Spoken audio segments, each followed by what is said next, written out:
Yo.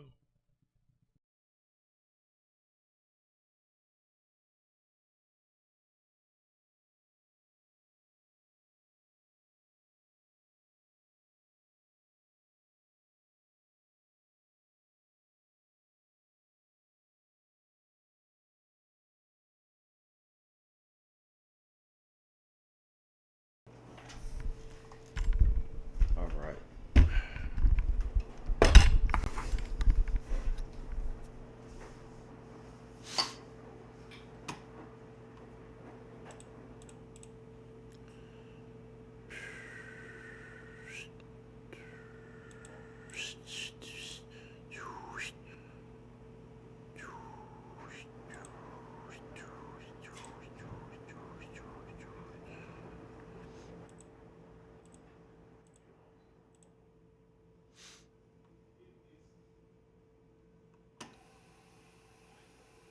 All right, man.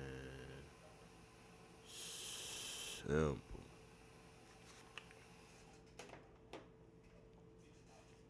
All right, so I'm gonna do this fight review.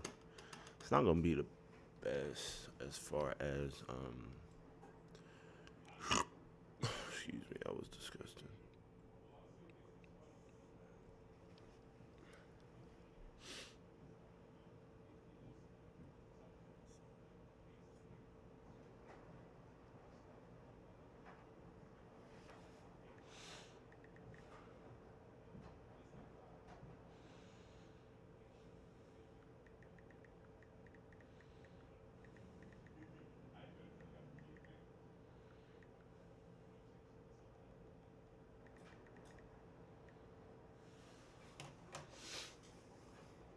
All right, I'm gonna just fly through these honestly, but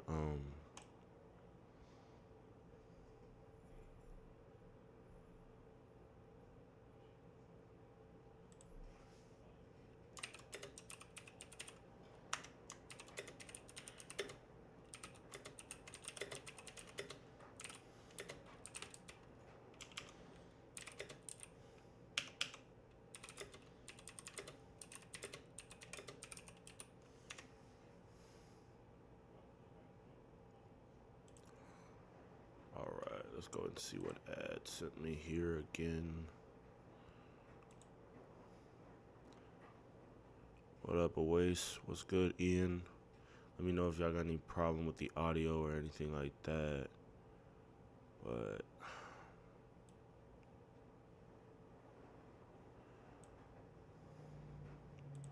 I'm gonna start with Fear 209. But we're off to the races. I didn't even know he had this shit on YouTube, by the way. That's crazy. What time is she at? Fear's at 16 minutes.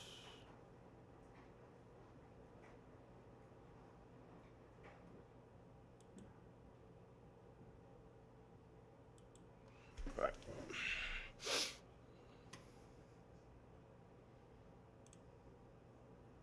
Back in the octagon, but can he perform to his high level here tonight? Don't be scared tonight in the black with Masvidal. Piper, of course, in the blue. Very good call from her, I'm not gonna lie. Going that pick right there, but do wonder why they had to go 4 stars. If it's a title, it's not a. I thought this was the title fight one, but maybe it's not. Who For cares? McLovin, Okay, and so both of these two go are ahead. strikers. They are not grapplers. Alright. They are not clinchers. They are not submission Very good guys. rock And look right at this. away. Holy McLovin shit. is already in a really, really I'm bad gonna state. turn down McLovin, Gringo. who has taken so much time away. Saying about him. It's a very good body kick. Holy shit.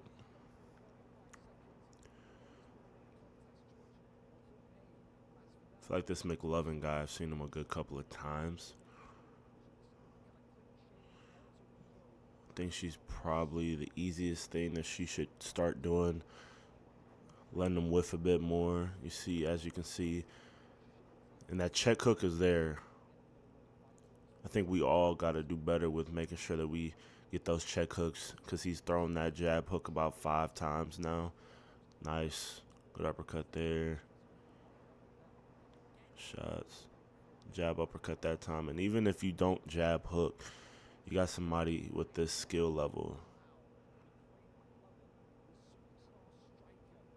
Good to know.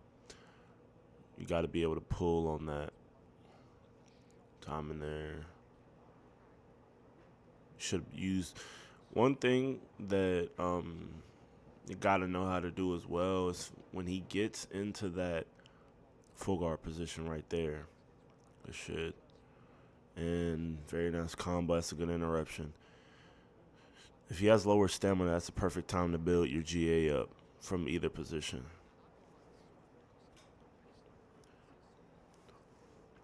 Don't forget that. That's a check hook. So yeah, the check hook is really would be the big thing to save you, because that right there, another example, he goes for a slip hook and he's not rolling or anything. Very good finish here. And what the fuck was that? Yeah.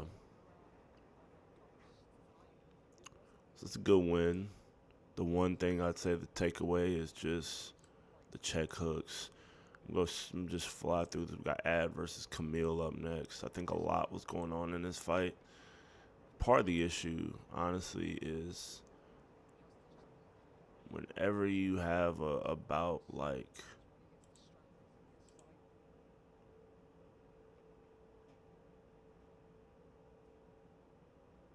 here it is.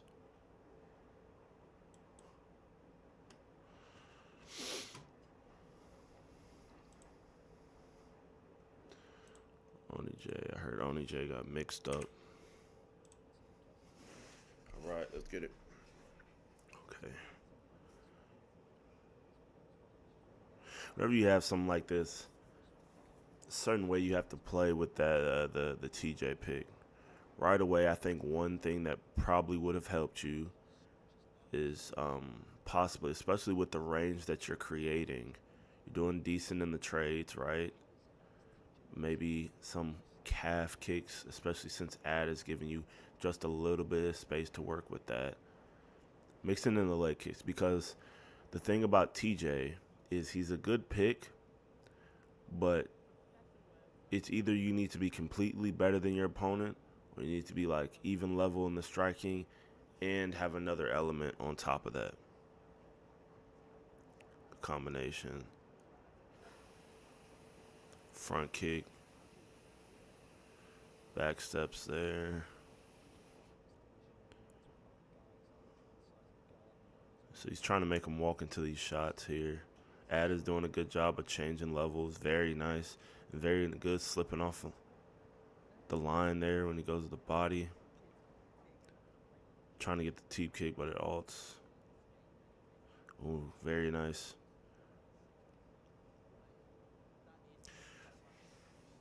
Biggest thing, the reason why this is such, I'd say, such a good fight for Ad at the moment, it's not just the picks. I think it is also just the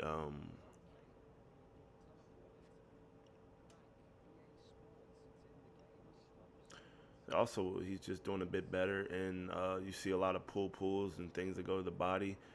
One thing he can do to stop that is you can either feint, right, when he's going to pull, or okay, you can actually I'm looking at this.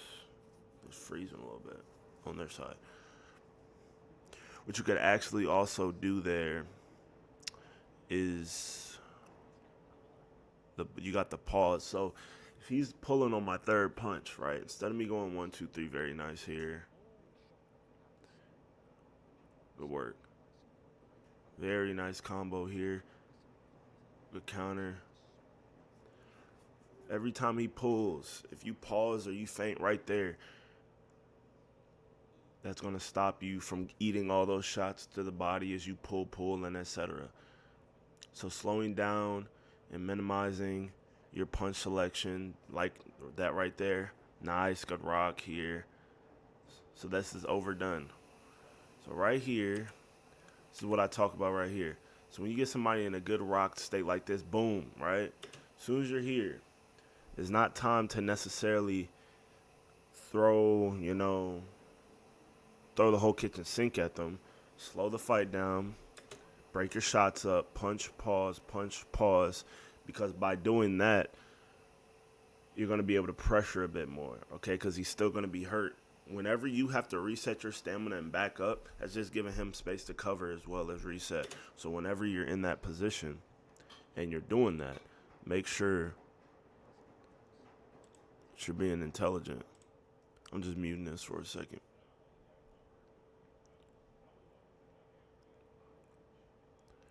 He's doing very good going to the body here. Nice combo. Very good punish. Nope, and you do it again. See, it's the same thing twice. I know it's the end of the round. That's a bit more acceptable. But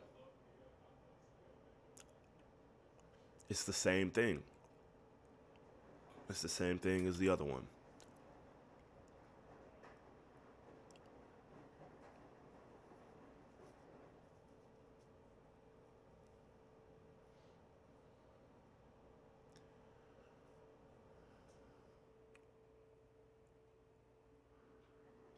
To that finishing sequence, when you rock somebody, knowing what to do is huge. The slip chain, very nice punch pause from Ad. Ad's doing a good job with that. Good combination here. Way to bail on that one. Nice. So right there, even you look, right here he goes. Punch, pause, backs out of the pocket, and you got the teep kick right there. It's a great example of options and different things you can do.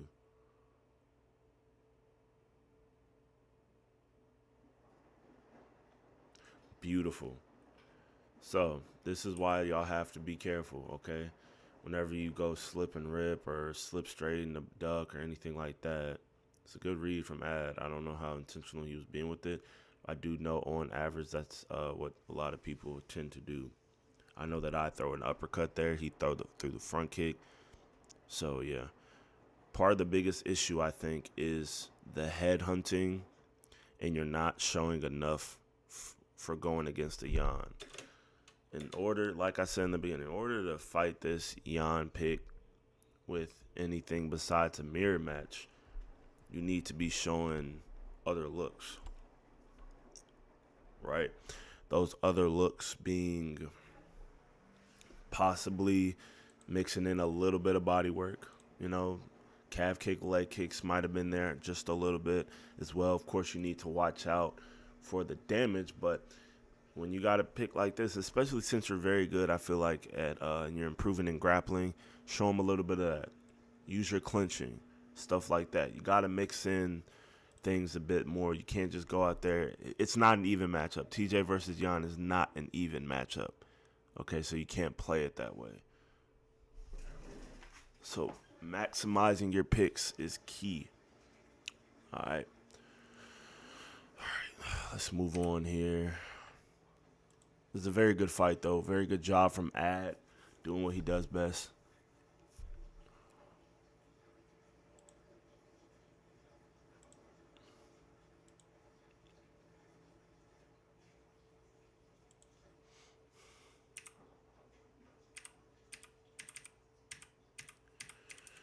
Okay. To my knowledge, I didn't watch this, but I remember a bit of it. So here we are. Nice teep kick to the body.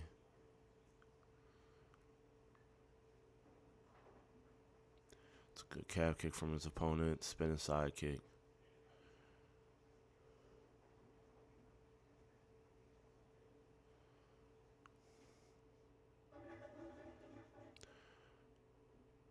So one thing I'm seeing right here that you are doing incorrect, in my opinion, you're not even committing to the pressure. So what's going on is like you're doing like you went a boxing pick, right? And you're going punch out the pocket, you know, going 1-2, lead the pocket, jab, lead hook out the pocket. When you pressure him, right, every time you can stay there. You don't have to reset every time and leave the pocket. That's giving him space to throw his kicks or measure up. So instead of leaving the pocket, just stay there. So boom, boom. You're playing like you're playing with Conor or something, or somebody with a longer reach. You feel me? So it's a lot of that. And what you're ending up doing is you're wasting your punches. When the biggest thing that you should be doing here, and you have to go ahead and you have to learn this by pressure boxing more and getting better at that. When you set up things with your movement, right? Because that's essentially what you would want to do. You have to set it up with your movement, right? And good example, when you throw that jab straight, after you throw that moving forward jab straight, you can then go stationary and set up a jab hook, a stationary uppercut, things like that. Boom. You don't have to move again.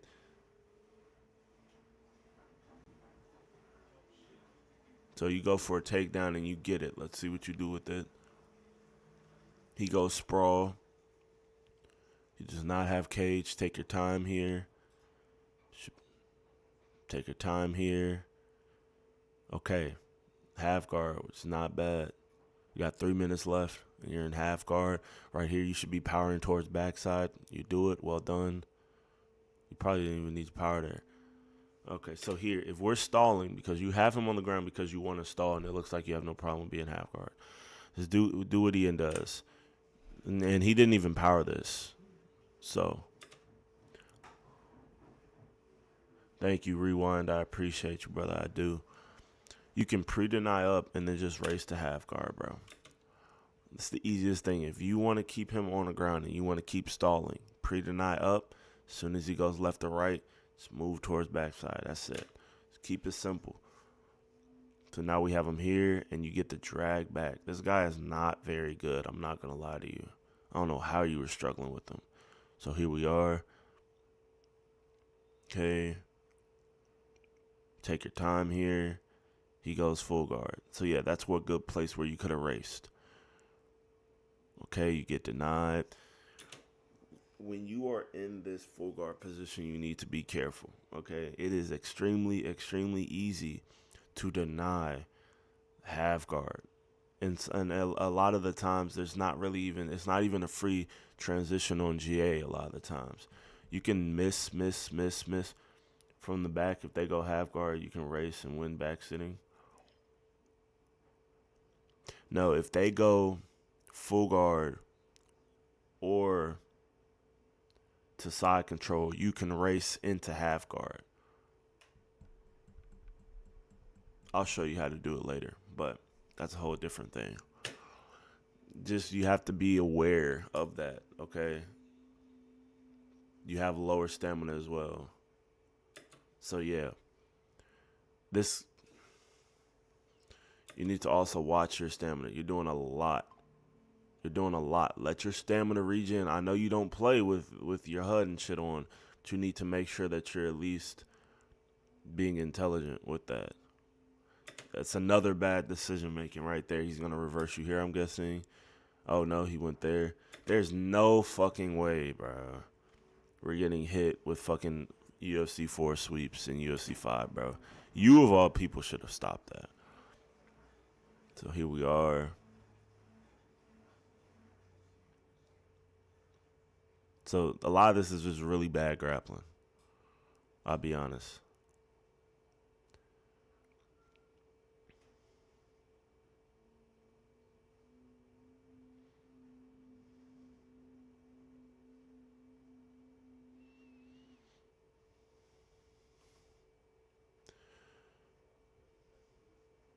Should not be throwing elbows from bottom. Throw the punches. Throw in your fakes. I guarantee he probably bites one or two. So now we're back to our feet. Few seconds left.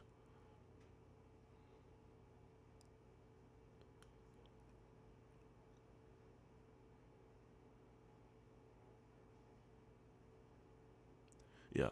So I think you need to pick your picks better because you're not fighting like you should be for going Ilya.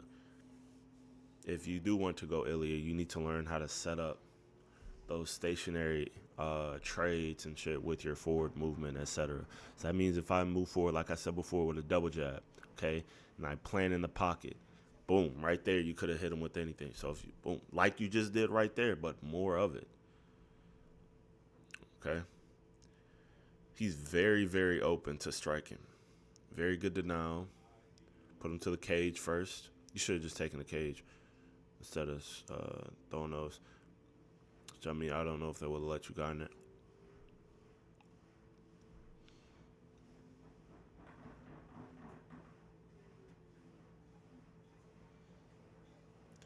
It's axe kick. He bails you here. Bro, trip. Should be tripping right there. Should be tripping right here. This is an immediate trip, bro. You either trip or something like that. There's no reason you should be getting bailed and put on cage. You're either tripping or you're reversing out. And why are you in southpaw? Am I tripping? Why are you in southpaw?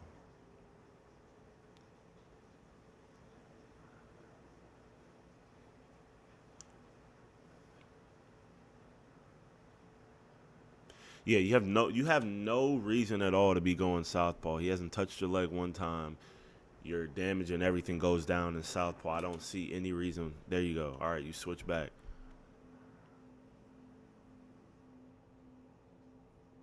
Good combination, good shot. You land there.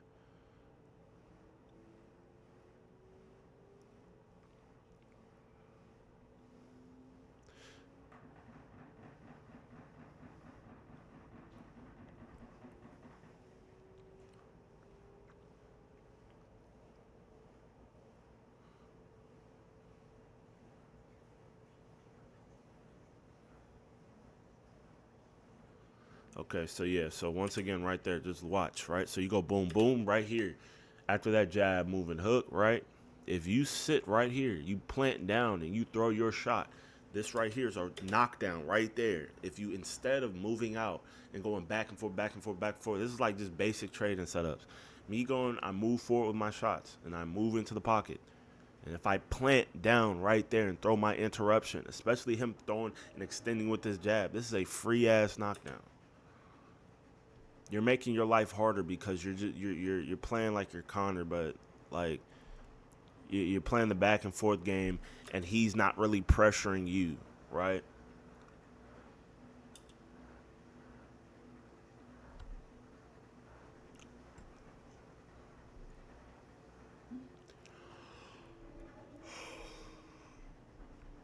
Okay, so we are not on the cage. You're not ever going to be able to get this unless you're on the cage. The reason why this down transition works is because people are going 50-50 and pre-denying up or going down. This is the only reason why that would ever work.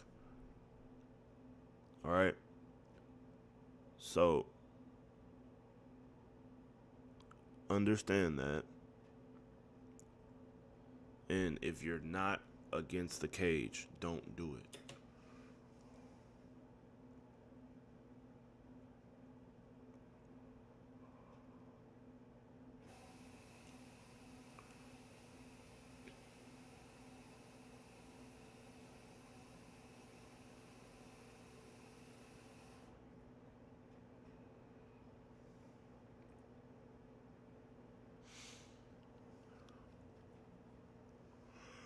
This guy's very bad. I'm sorry. You have no reason to go for, I don't know if you went for a get up, a submission. Just keep it simple and make your way back to your feet. If you have GA or you believe you can get, if you think you can get a guillotine, you can get 5 other transitions that are way easier and more effective than that. Passes in the half guard. You got to be ready to pre-deny up here. That's all he's going to do. And you let him get it without even... So that's contextual. Not even contextual, but when you all are in these fights, right? And you're thinking about possibilities and what your opponent needs and etc. Keep it simple. Think about the context of the fight. What's the context of the fight? How many seconds left do I have? Am I winning the round? What does he need? What do I need? Did he win last round? Like shit like that. Is he desperate?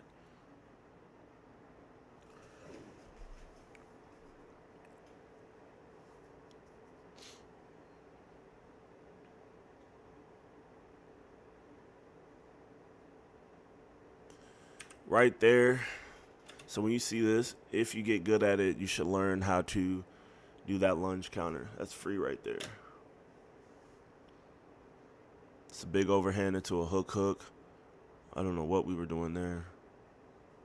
There you go. Perfect. You do it right there. So one thing that you're doing a lot, and you just got to sometimes let that shit go, you are banking on that check hook for hell. Like, you are, like, so focused on getting a check hook that you're not fighting. And I'm noticing that. Like, I can tell every time he throws one punch, you're ready to check hook, whatever it is. It's going to be there, right? Like, if it's meant to happen, it'll happen. Just make sure that you're not tunnel vision on it. And you're still doing it. You're just going to keep trying to check hook everything.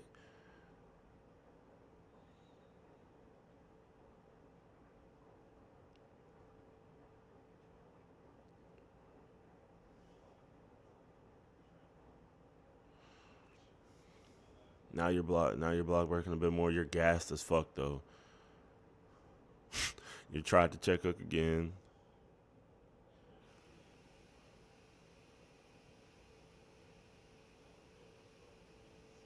There you go. That's a good rock. Gas out. Punches out.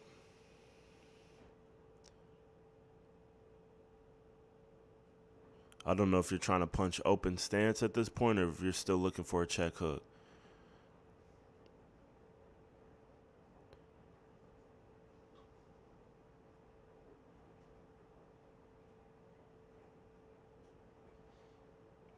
So by now you're extremely gassed just because you weren't able to do your damage or gain respect. And because of some of the grappling decisions on the ground. Clinch. There you go. That's a good rock. And you get a knockdown. And you get it done. That fight was unnecessarily difficult. I feel like you definitely could have made your life easier with different decision making. But yeah, it's a good win. It's not necessarily a good win, but it's like winning is good. We're gonna move over to Pick Lawyer versus Viper. Jesus Christ, bro, there's so many fights. We got Pick Lawyer versus Viper.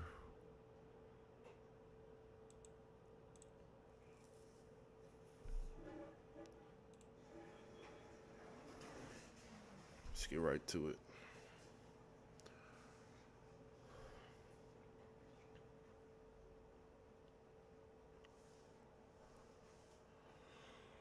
All right.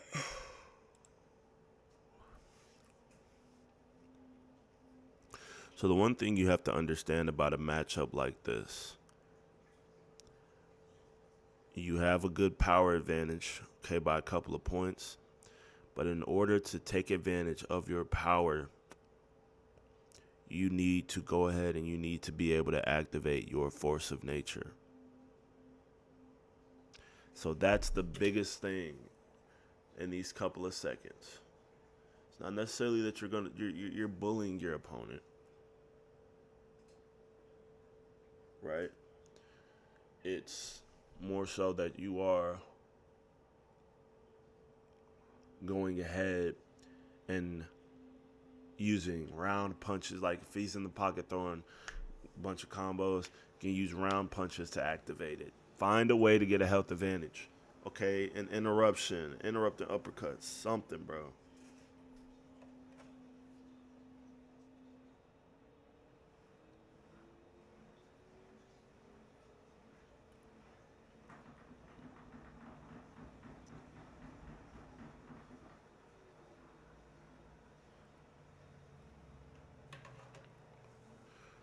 Like, so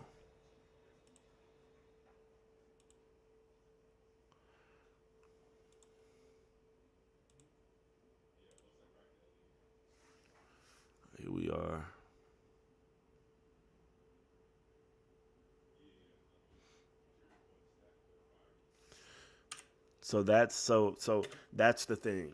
We gotta pay attention to certain perks more. You don't have to be a nerd like me or Negus or somebody like that. But I'll give you all two, I'd say maybe two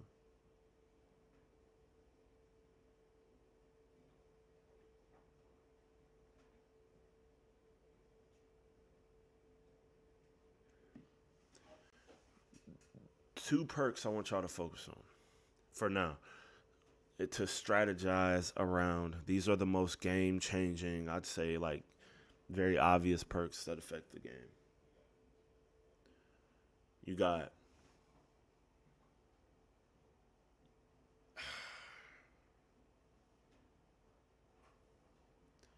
out the gates. This means you have more stamina in the first two rounds. And you also have force of nature. Why does that matter? Most of the most overpowered picks you talk about with power and things like that, early finishers have those two perks. Cody has both of those perks. So what does this mean? If you have more health, your chin, your body, all that goes up. If you don't, you have, I think, maybe 88 or 89 chin, which is not good. Just terrible. It's either 90. It's something mad. It's something crazy. Something really bad with his chin, right? So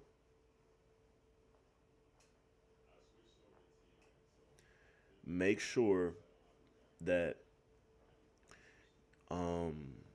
you're paying attention to that. And it's not because some of y'all just go Cody, oh yeah, I'm gonna win because I'm Cody. I'm gonna bully him because I'm Cody. No, you have to know how to work the thing. So at this moment, he has an advantage in health. Okay, so since he has an advantage at health, you're gonna get fried in every exchange that you do. So instead of trying to trade, what you need to be doing here, there you go, Good Rock, is regaining a health advantage. And the entire time, you honestly should not be trading unless you have one. Okay? You can do interruptions and slight interruptions like that. But as far as when you start to let your hands go and stuff like that, you need to wait until your force of nature is activated. So I think the biggest thing here, nice, good job.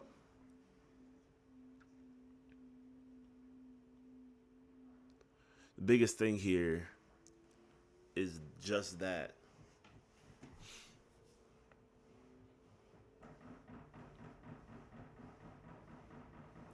Doing better now. Very nice. Very good block breaking here.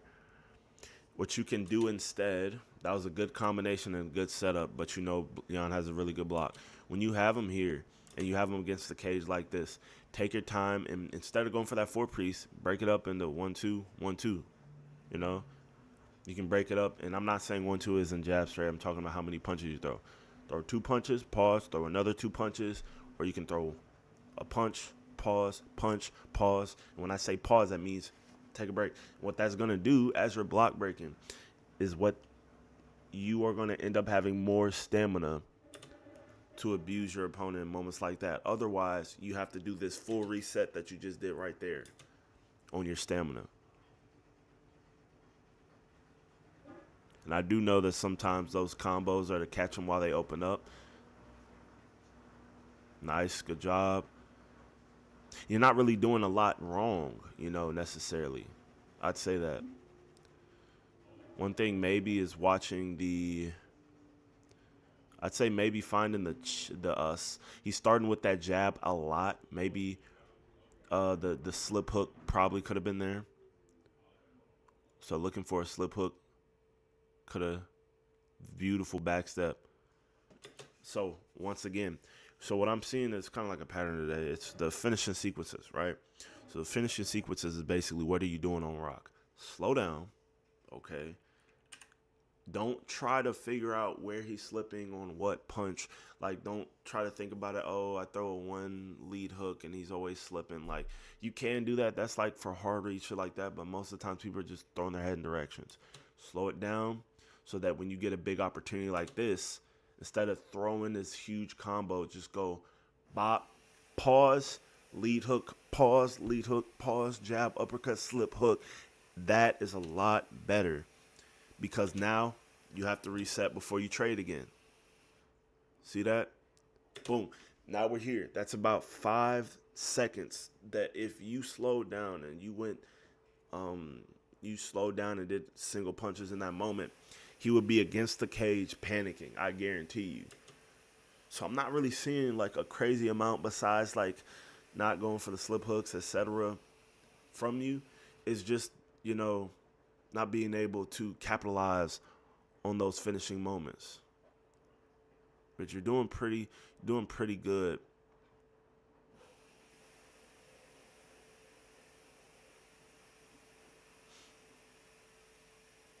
He's going double jab a lot. Nice, very good head movement.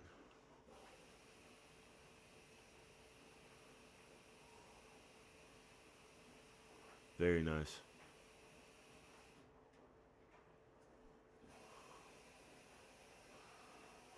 Appreciate it, brother.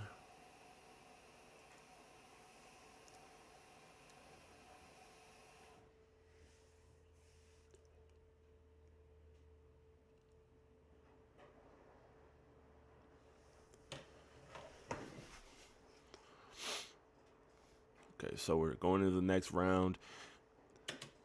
One thing is, I don't know if it was supposed to be 5 rounds, but I know it's the Cody pick. You got out the gates and stuff like that. Cody ain't the pick to go 5 rounds with.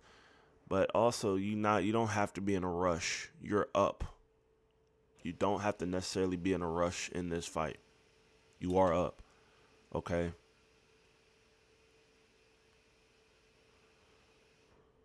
Very nice. Pressure now.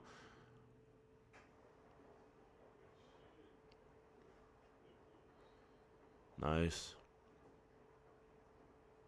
So the biggest thing I'm seeing a lot, and he's throwing a lot of unpunishable punches, straight lead uppercuts, a lot of those.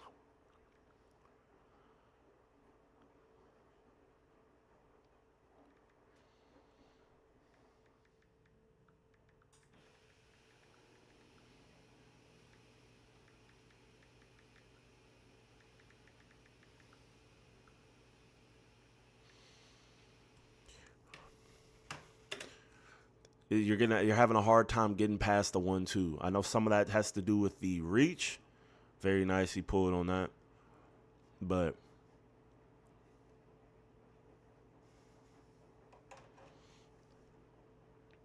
very good head movement and anticipation. Very nice. So here, very good. So right here, keep the pressure on him. Keep the pressure on him. Keep the pressure on him.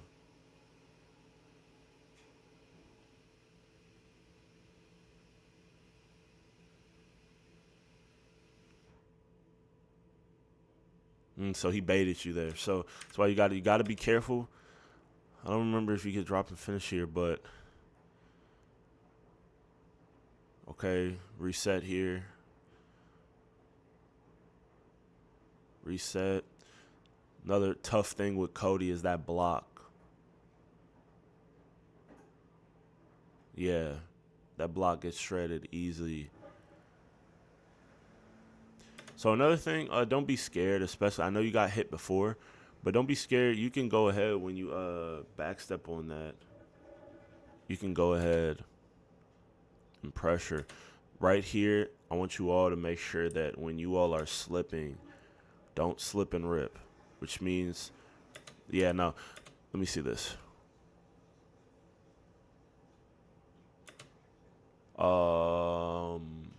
This was just the error because you did the stationary slip hook instead of the other slip hook, right? If you did the moving forward slip hook, you would have caught him right here and knocked him out, honestly.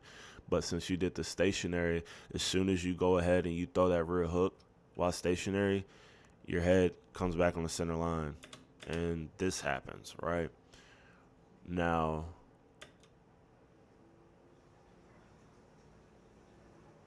let me see. How did you get knocked down? Yeah, it's just, so boom. And also another thing, you didn't even necessarily need to go for a slip chain. You could have slowed this down a little bit here. So you go boom, boom, boom, slip, boom. Yeah. You just overextended right there, and he made you pay. So that's unlucky. But the biggest thing was knowing how to take advantage of the pressure, knowing how to take advantage of what you had. You feel me?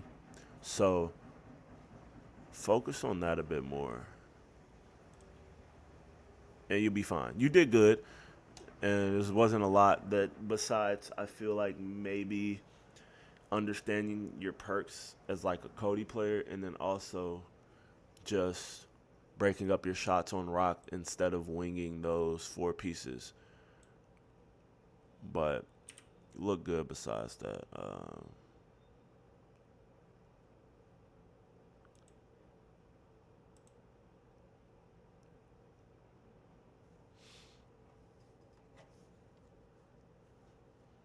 What's good, y'all? What's good? Alright, is this them? Oh, fucking Holdy. I'm still surprised they let that shit through.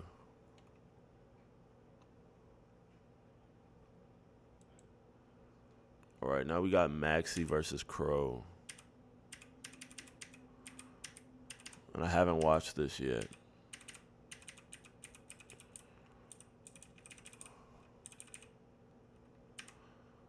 So we got Kieran Crow going Ilya, and then we got Maxi going Volk.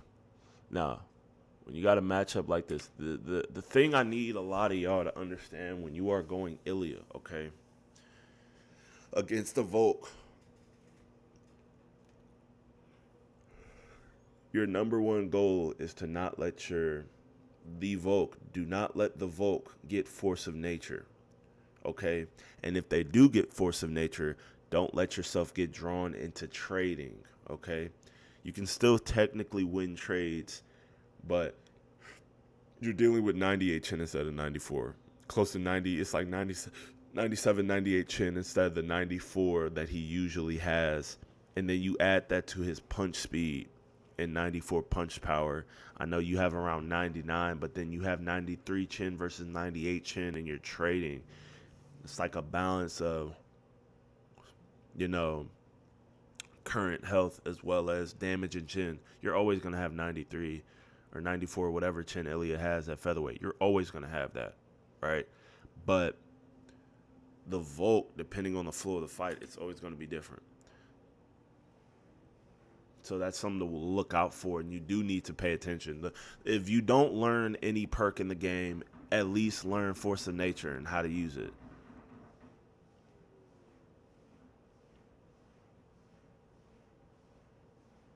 So he goes open stance, slip chaining now. So that's so no. This is like, you know what I'm saying? So what I want y'all to get good at is fighting open stance, okay? Like, I understand some of y'all like check hooks. Y'all like check hooks, y'all like having the lead hook free, right? Stuff like that. But it's not pivotal enough for you. You have just as many advantages open stance as he does. Now you switching to southpaw here, right? You switch back, okay? But if you were to stay in that southpaw, etc., that would fuck you up. Let's see what he does here. You switch back to southpaw. Every time you switch to southpaw, your damage goes down. And that's the only thing that's going to win you a trade. You don't have the chin, right? So I don't know what Ilya's switch stance is, but I can tell you don't have the chin, the chin to be doing what he does. He has 100 switch stance, right? So now he opens it up. He opens the stance back up. and you're still in southpaw, probably this is a great time to switch back. You do. He's going to switch back again probably. And what's happening mid-fight is that there's a stance battle. And another thing, I also think that you need to be a bit more cautious of, like, I'm not going to lie, you need to be going for damage, bro, is all I'm saying. You're going at a 5-round pace. You have Ilya, right? You're going like, you're doing like stam drain body straights and shit like that, you know? There's ways that you can be clean and composed and throw the right shots when you talk about shot selection. You need to be doing damage up top to the head in this matchup. This isn't a matchup to where if you're Ilya, you go a 5-round point fighting pace. That's just not the case. Give me 3 seconds.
All right, I'm back. But you, here's the thing, like I was saying, you can still do your body work and effectively fight this matchup. This is not the body straight, body jab, drain for 5 rounds matchup. Okay, so what that means is you can still hit the body like you want to and go to the body. But instead of going body straight, body jab, set it up, lead hook, rear uppercut to the body. Or set it up, you got the lead uppercut to the body if he's just keeping his hands. You need to be aiming to do damage damn near at all times with your interruptions as well as just catching him as he opens up. Good uppercut there.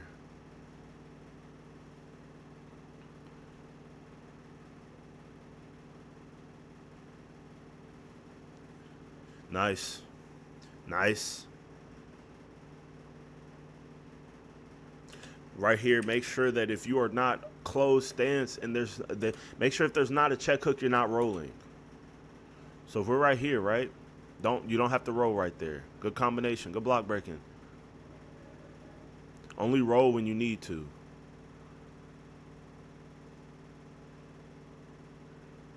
Keep the stance open and just keep, so like right here, you're probably about to get knocked down right here. But when you have open stance, that's fine. Keep working the rear hook, work the jab hook, find the slip hook. You have so many options yourself that you don't need to be switching back and forth between orthodox and southpaw. Yeah, the knockdown right there.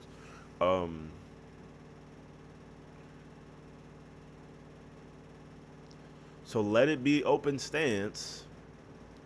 Let it be open stance right there.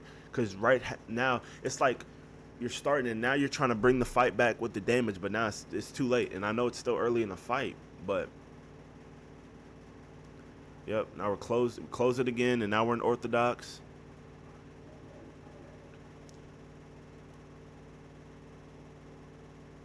Yep, and yeah, he's just, yeah. And that's it.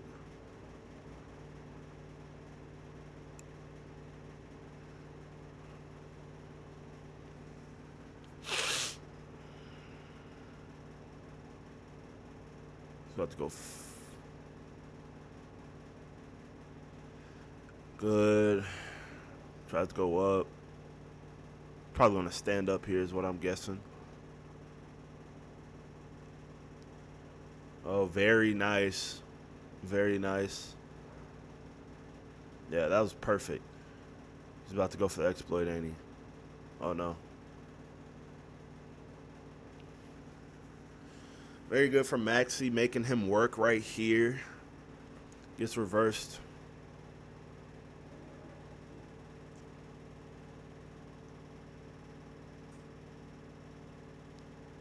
It's a good denial. Now he has him in this arm triangle. Good fake. I think you probably are going to go for it here. Oh, yeah, it's a late round anyway.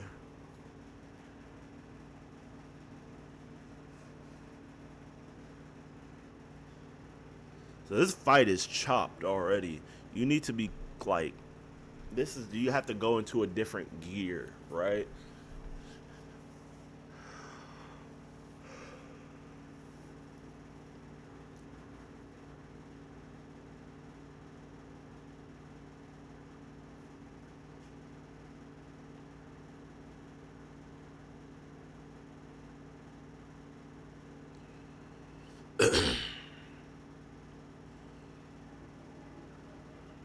Go for a bail here, take the back. Very good denial from Maxi. Maxi going for the bait there. Some feints. Stop.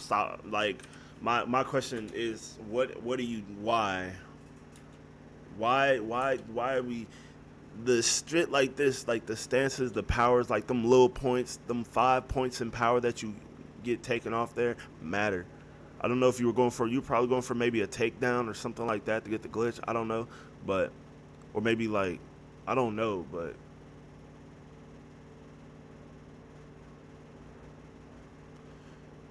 there. It's a good takedown defense from Max. So now, Crow, you're switching into gear to grapple, which is kind of a lot. I know this is kind of something you do often, you know, and you do a good adjustment to be able to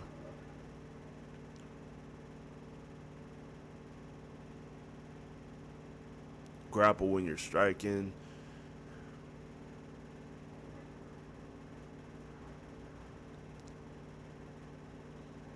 Nice.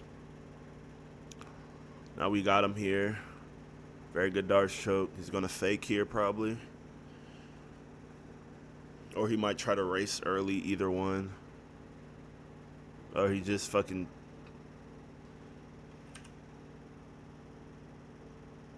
You just did it too early. That's crazy. Or he denied it.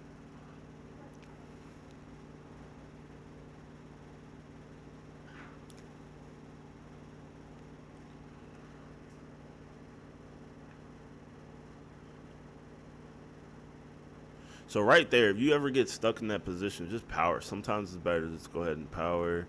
He denies that right there, and now he's just going for the damage. This is very good for Max, taking advantage of his position. Good denial from him. I know that fucking sucks for Crow. Every time you get denied like that from fucking side saddle, it's debilitating.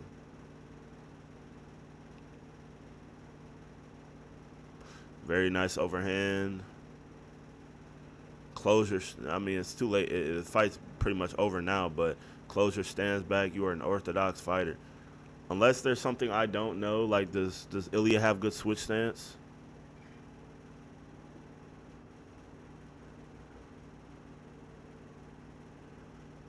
What are you talking about, bro? That's not me, bro. You talking about this nigga in the corner, bro? This is not me, bro. What is you talking about? This is somebody else. I'm rewatching the stream, bro. What's good, though? How you doing, bro? I am black.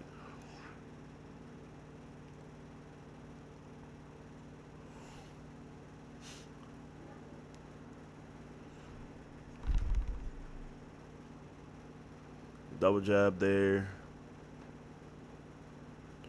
Yeah, that's it. Yeah. No, you good, bro. So that's it. That's the fight. Crow, I'm going to keep it so real with you, bro. You got to work on the striking, bro. You got to work on that striking.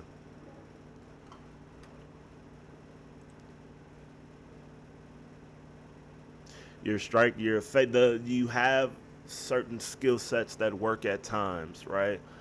But you need to go ahead and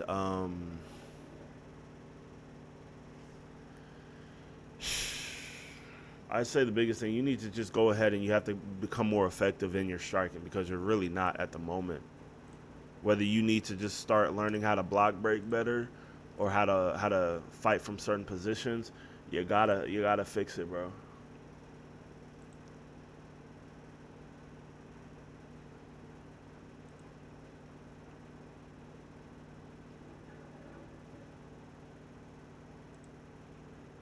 Would you ever do online career mode coaching? Video understandable. If you don't like it, I play both modes. I wouldn't mind. I wouldn't mind doing online career. And like, I'm not a pro at like, I'm not like, so anyone else feeling sluggish gameplay after latest patch on the Xbox? You'll have to ask like Assam. Assam is in here. I don't know if he did. I can look, and they don't really update the patch notes online. I don't know if they changed anything, but I've been on PlayStation a lot more. I'm gonna let you know sometime though. Next time I get on, I'll if something did happen, I'll let you know. So about to go over and we're about to see Ad beat the shit out of a can real quick.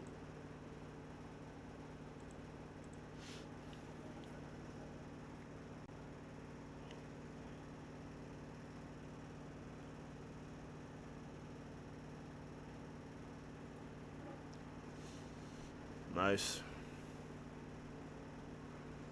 All right.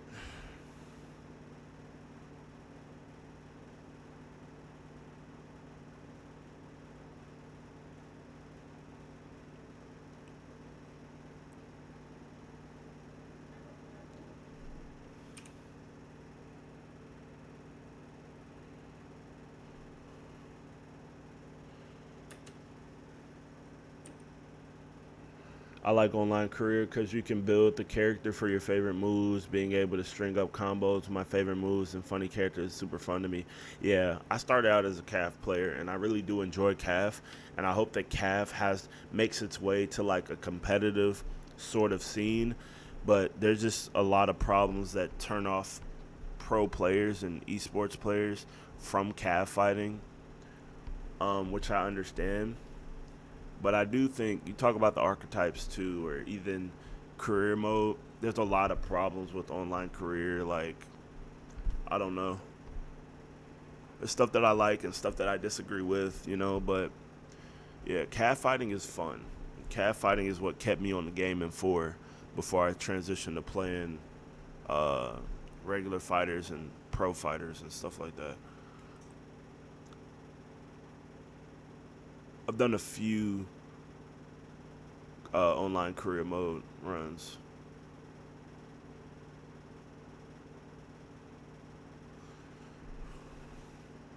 Nice.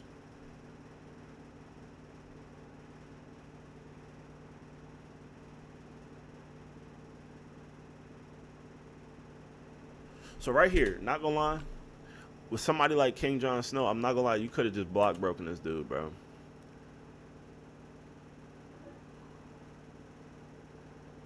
Good interruptions. Very nice denial there from Ad.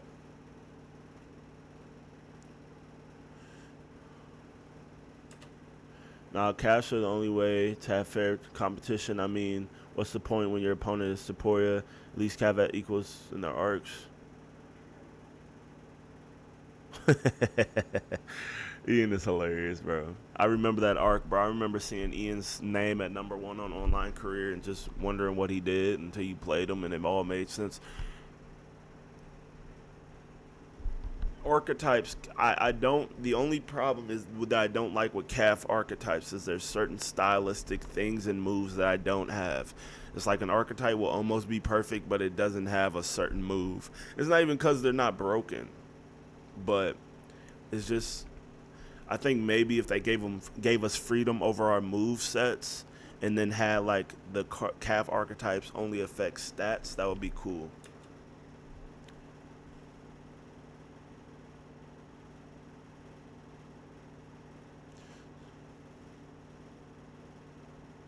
Nice, good head movement.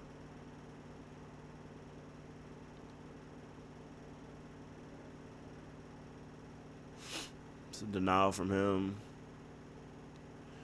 Good race. Nice side kick. If you use that side kick more, you'd have a good time with this guy. And you're opening up mid combo is what I'm seeing a lot. Very nice footwork.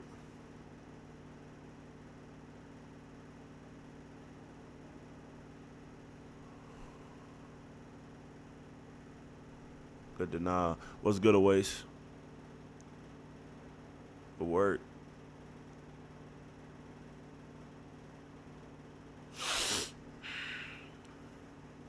Nice.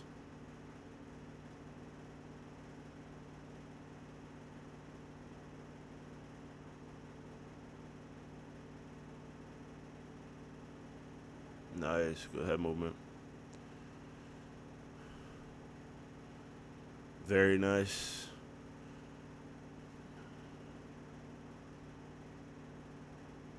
So right here, you're letting him reset a lot.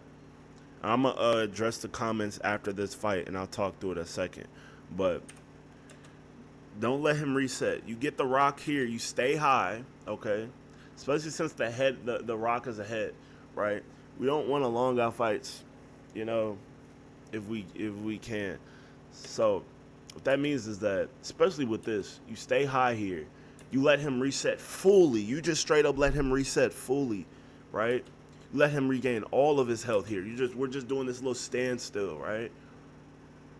And when you're in this position, even if you don't want to go for the kill or something, you should be throwing a jab in his face. You should maybe be throwing a calf kick, something to make him, when he's resetting, make it uncomfortable.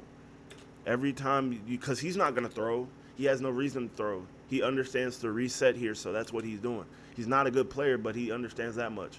You go for the spear there. That is hilarious. This motherfucker's trying to torture him.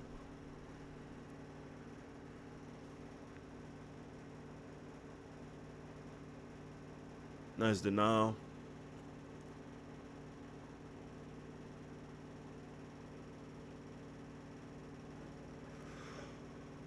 Are you trying to go for some flashy shit? Oh, weak. Good round. That's 1-0 you. You're beating the shit out of him, kind of like I expected. Very good.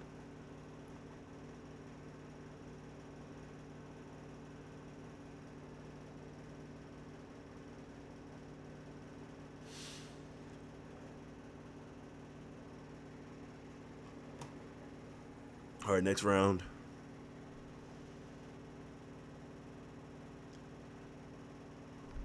I want to see what happened right here. So you get bum, and then you open up right there. So let me see. Goes boom, boom. Okay, so I don't think he. Oh, I'm trying to see. He goes 1, 2. You go my turn again. I'm trying to think of the timing. Okay, so he just throws between your paws and he gets the interruption here. Here's where you reset. You should be resetting right here. Fully. You have this really weird thing that you're doing. You're allowing your opponent to reset, but you aren't resetting yourself. So, I'm just nitpicking that stuff just because of what I see. I know you're not trying your hardest. The guy's not good. But I'm just, it's kind of like stuff we talked about yesterday. This is to just make your fights clean as possible.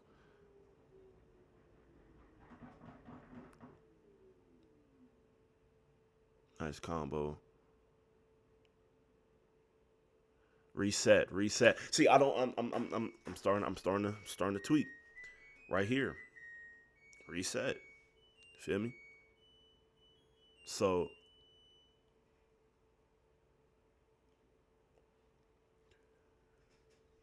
don't. This is my thing. You gotta add. You gotta choose, bro. If you not gonna reset, nobody should be able to reset.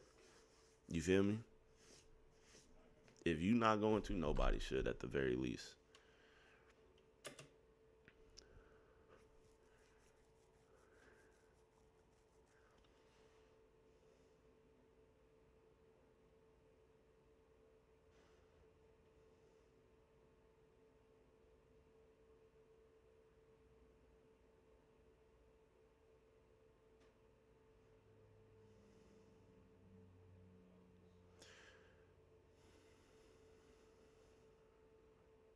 Clinch strike in here.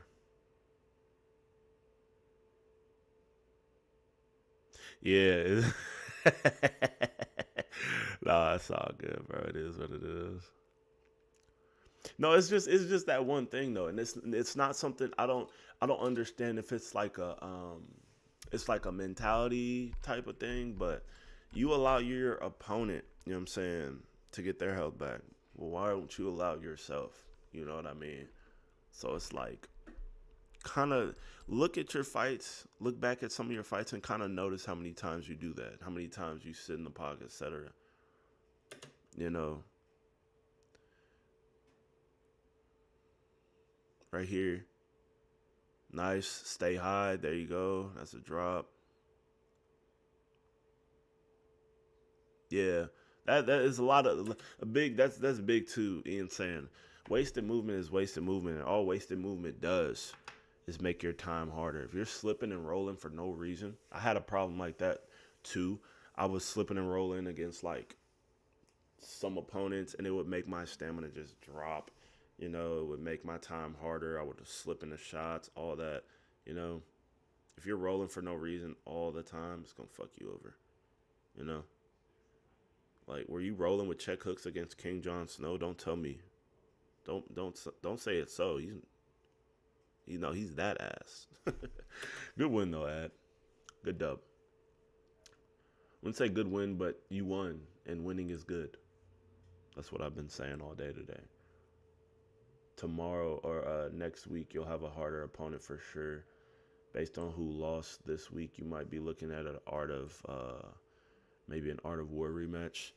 or who just won. You might even be looking at to fight Mr. No Hezi. So you got to lock in because your next fight is going to be really hard regardless. I don't see them giving you like a King Jon Snow again or something. So,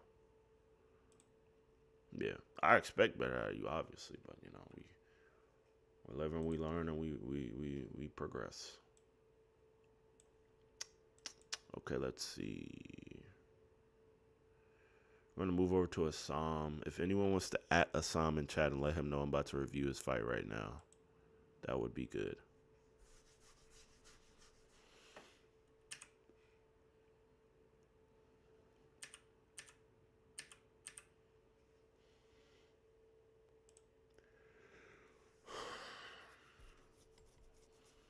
Just make sure you're ready for anything, bro.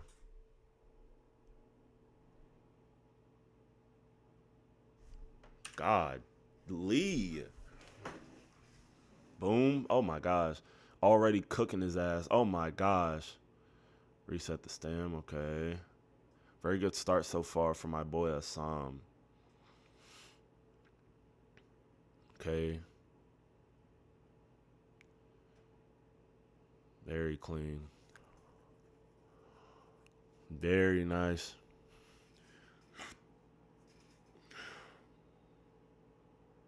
Good shot selection from Assam. Beautiful head movement. Nice. Nice. Picking him apart from the outside, doing a really good job of keeping his range on the straight punches. It's an underrated skill that Assam has learned and showed. Is the reset. Oh.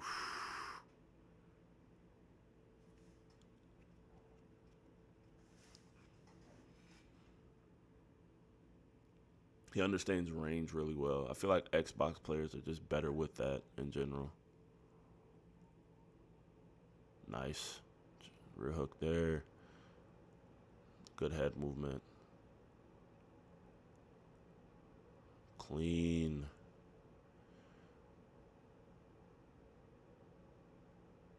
Beautiful. Very nice setup from Assam. Assam is fucking doing good. He's doing a very nice. Good job. Beautiful. Let's look at that again. He does this bump, right?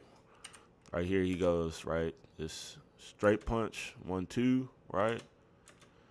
And then we got the, right here, we got straight punch, jab, hook as he advances. Perfect. That's a good combo, especially sometimes people like to run into it. Sam is setting up the shots really well here. Boom. Boom, boom. Oh, he almost did it again right there. Sam is doing some very interesting head movement, but hey, it's working.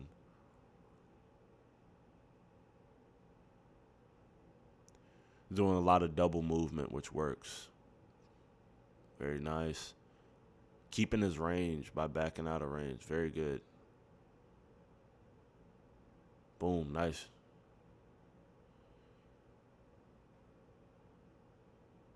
Straight punch. Rear hook. Good combination. Holy shit. Boom, very nice.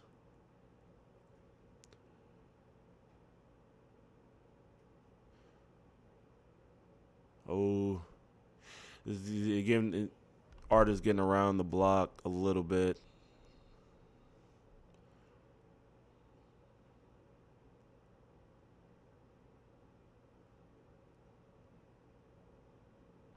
That's a good round. That's a very good round for Assam. Doing a good job of keeping his distance. Using those slips to stay out of the way of the jab, because you do know Art loves the jab. So using the double movement, double head movement, double defense, whatever you want to call it, stay out of the way of that. It's good. Good job setting up the jab hook. Very nice. Holy shit. Oh my God. Blended them right here. This is beautiful. So this right here is what he's really good at. Boom, boom. Advances here. And then he's on the counter. That's something that Isam is very good at doing, and he does a lot. It's why a lot of the times you'll end up overthrowing against him, because he'll go ahead and he'll pressure you, right? And he'll throw his shots. And from that setup, he's instantly ready to plant when you return to counter, okay? And that's a very good right here, because you can see Art of War overextended with the 3-piece without pulling. So now he's still switched on here. Very good. Gets the takedown though, does Art.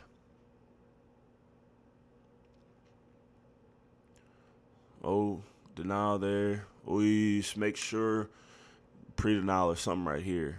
You got to be ready for that. Even if you miss, bro, and this one thing, I don't know if you know it. I don't know. I wish I could like see denials on the screen and timing and stuff of people denies. But even if you fucking miss the deny on the punch, you can still deny again. The only time you can't deny again is if you deny the wrong way when somebody's already committing. So if you deny on a punch, you can deny again right after. It doesn't matter. You get the get up. Very nice. But you cannot cost that again. So he's overextending, and the 1-2 is there. I want to see if you go for it. Probably. Very nice. Reset the stamina here. Oh, yes. Very nice. So he's here. Clean. Very good uppercut interruption. Stay high, though. Very nice. Punch and open stance with that rear hook wide open. Clean. He's looking for a check hook or something. I don't know what the fuck he was trying to do with that. Goes for another takedown. You deny this one. Way to be on your toes. Good shit. You're just cooking his ass. Boom. Beautiful.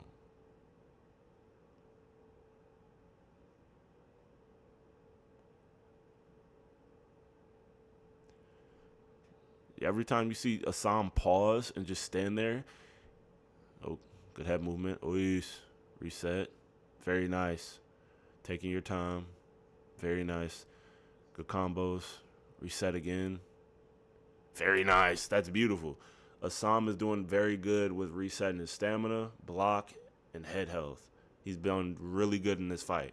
He usually is a lot more switched on for the fight. I don't know if it's the awareness of the picks, but he's doing a very good job of resetting just everything is what I'm noticing.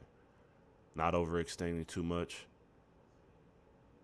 Very nice. Careful of that. Ooh. Boom. Big. That's crazy.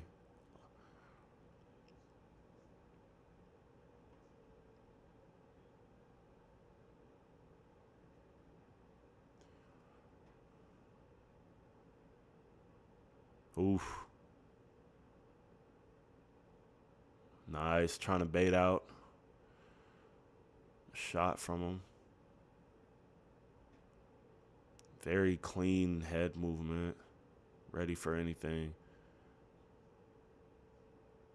Nice time in there. Letting it pause. I know you're probably going for something else there. Boom. Beautiful. Beautiful. Nice. Way to stay high. Nice. Good finishing sequence here. Reset. There you go. Beautiful again. Oh my God. Face down, ass up. That was beautiful. Right here. Boom. Elbow. Perfect. Picture perfect right there. That was a very, very, very good performance. I don't really have much to say on that. I see a lot of improvements in how you are at your pacing. Very good improvements in your pacing. Very good resets. You've always been decent at resetting things, but right there you showed a lot of skill with it. Yeah, that was very nice. Very, very, very, very, very nice. I agree, Ian. Okay, let's move on. I'm gonna save. Let's just watch it now, bro. So y'all can get my full reaction on this fight, man. We're not gonna waste no time. I've already talked through it several times, but let's do the Maxi versus Negas fight here. So probably one of the, I think you talk about the team versus team. I think this is the most high level fight we've had like ever.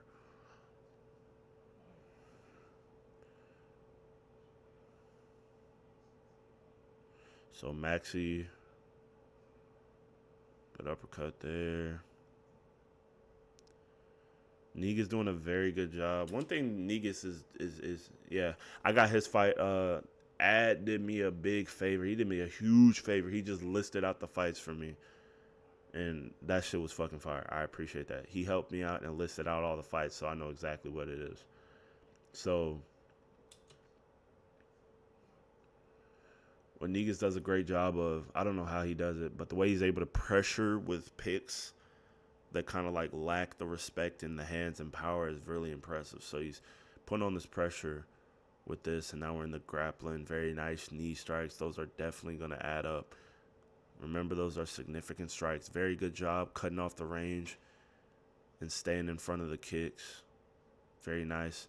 Maxi here needs to adjust faster with striking ranges. You need to. You cannot. You can't eat a kick. You can't eat a punch in the pocket like this, right? While throwing a kick, or potentially eat, like, let's see right here, right?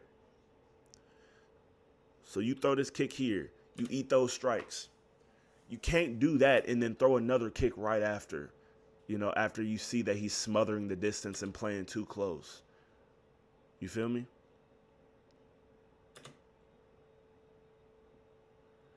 Big hook there. So he's smothering the distance. And what I can tell from that is that you're uncomfortable with that, okay? Which is fine. If he's smothering the distance, okay, and Negas is pressuring you, you need to make sure that you're able to switch to boxing quickly. Or else what ends up happening is that you're starting to feel uncomfortable, like, oh, I can't kick anymore, I can't kick. You're forgetting that you have good hands as well. You're not stuck with the Yair or something like this. Okay, so nice. Starting to adjust now. Good takedown fake. Very good hands from Negas.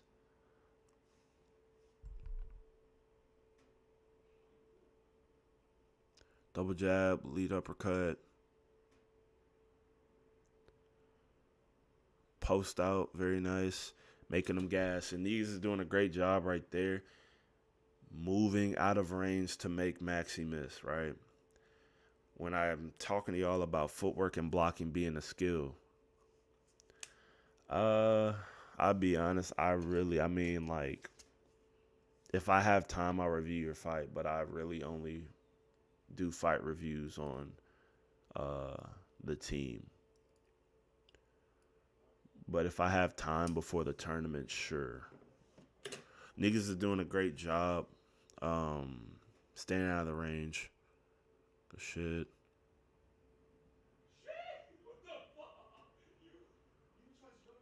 Put him down. Very good denial there. And gets his way to half guard. Well done. So right here, Negas gets to mount. Crazy. Right there, Maxi goes for the stem drain. Very good. So this was a really good, like, exchange here. Tries to go back mount. And Maxi is really selling. He goes for back sitting instead, which is good, honestly, which is solid. It's not bad.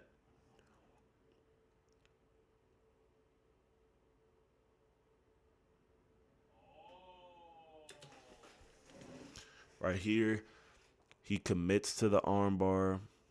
Maxi does not fall for it. Right here, I believe he stem drains. Maxi does fall for it.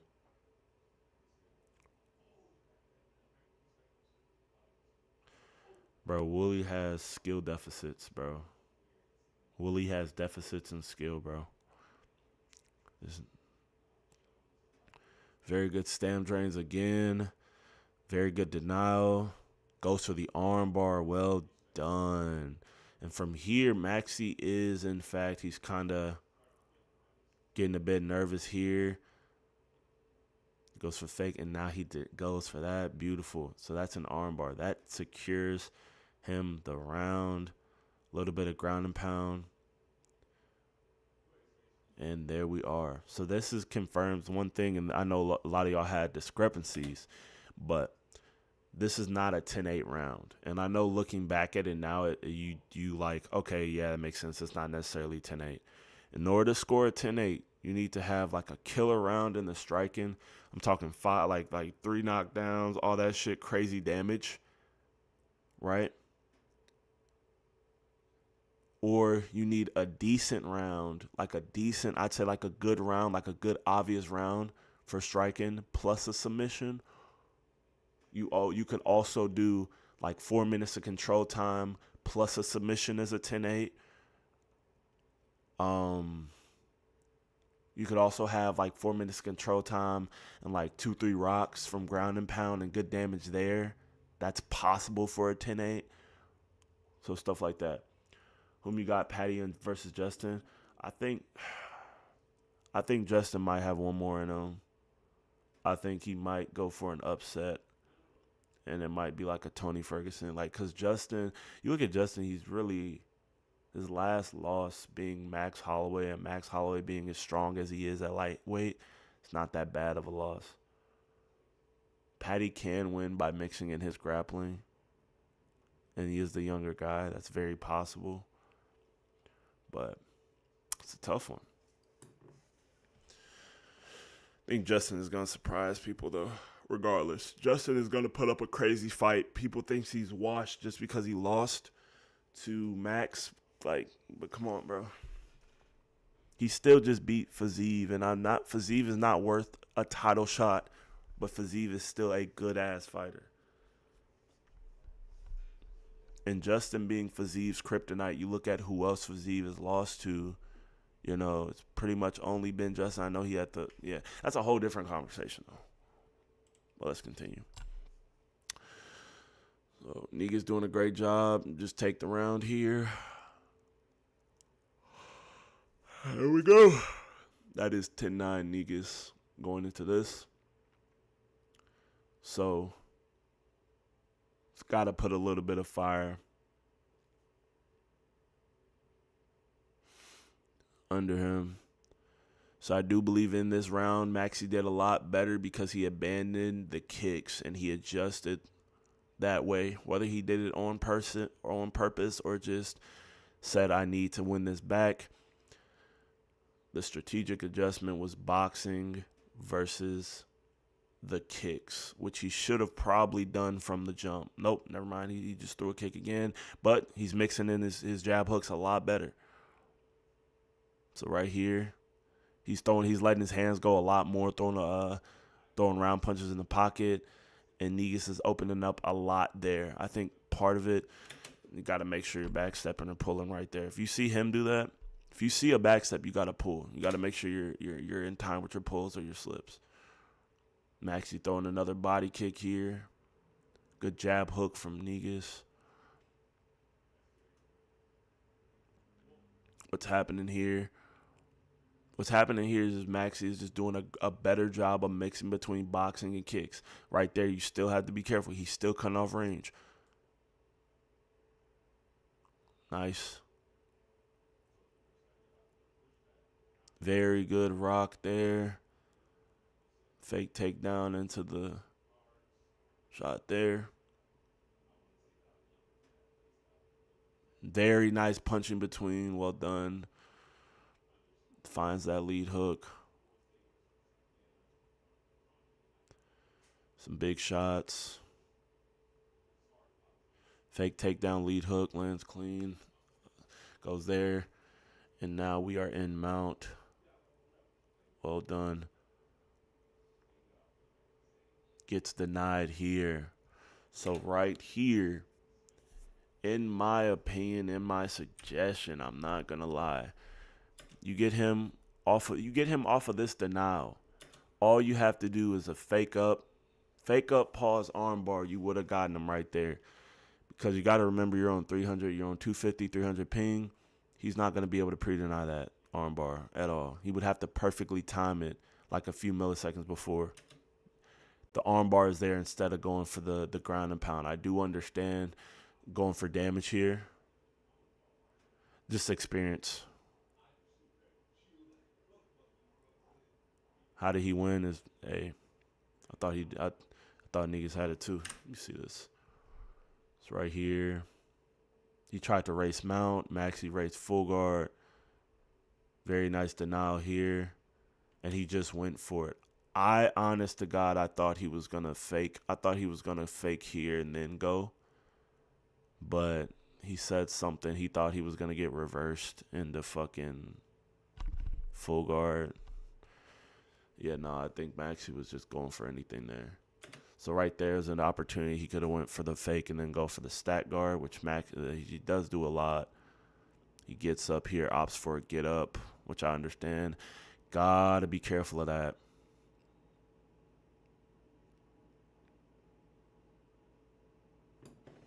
So that's one thing that I don't know if it's ping or what, but Negus, when you look back at this, go to practice mode and practice slipping or pulling off of that. So right here, and here's one thing that I also want y'all to do. So this round, I think Maxi's gotten about 2 rocks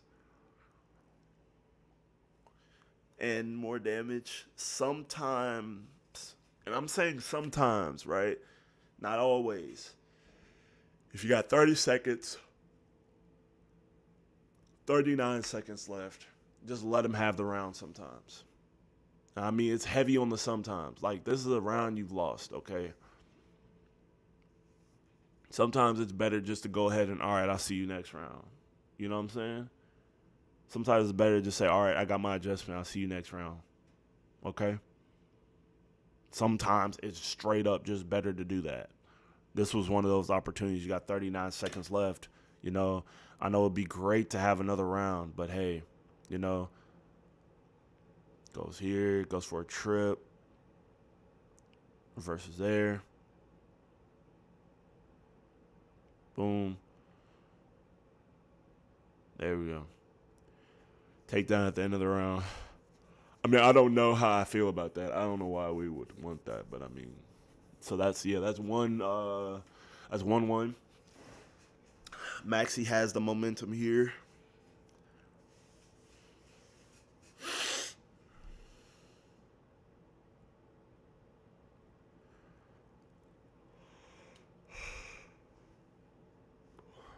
Takes it back, drag back, turn, beautiful from Negus here. Very nice denial. And that's one thing that, that was a stem drain. Good work. What a great thing that Negus is doing here. He stalls when he's not against the cage. He's stalling, taking his time here, denying when he needs to, taking his time, wear the clock, all that. He's still not against the cage, so he doesn't need to pre-deny, and he's locked in there, okay? Now we're in back. Right there, make sure you are racing to half guard. Get it in your muscle memory if you don't have it already. If you're going to pre-deny up, race to half guard after. I need you to do a fucking master class session on that so everybody knows that that's a thing. Here. We're back to backside. Taking our time. I like patience, stalling here. It's a very good round so far. There you go. He goes up. Not bad. So now we're here. Some good strikes. Very good. Gets a strike there. Pulls that one off. Back step straight, tries for it. Uppercut, the uppercut there. So right now the fight is still, it's in Negus's favor, but it's still close enough for any rock. There's the rock to affect the fight. Spear, and now this is a Negus round with the momentum. Has him in mount here. Powers the back. Fakes that, gets the drain. fakes him again. I think he gets this one now. If we're right here, I think this is another thing we got to talk about. Sometimes we play it too safe, okay? Because at some point, it's better to just go ahead and go 50-50, right? This is one of those times to where you straight up, you can just go, hey, fuck it. I'm going to just go for it. He's going to either race or deny. Or if you want to go for the fake, you can go ahead and do that, okay? Here's my thing. You're up in the round. He's not going to be able to go full guard. It's okay to be in half guard. Sometimes, especially because you already have damage done to the submission, and this will be game right here. If you got it, I think maybe you might have a tick left of submission. Sometimes you can just go for it. I agree. He's not able to race. Maxie would have to deny it. I know for a fact with the stamina deficit, he has to make a choice here.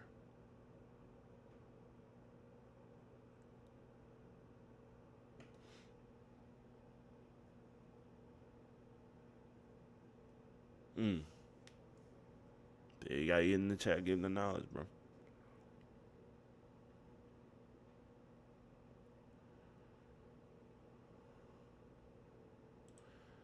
So right here, so that's why especially because you can get, I do, unless I'm tripping, I do believe you can drain from back mount, bro. You don't even need to be draining. You should just be fucking gunning for this submission, honestly. You know? But it's fine.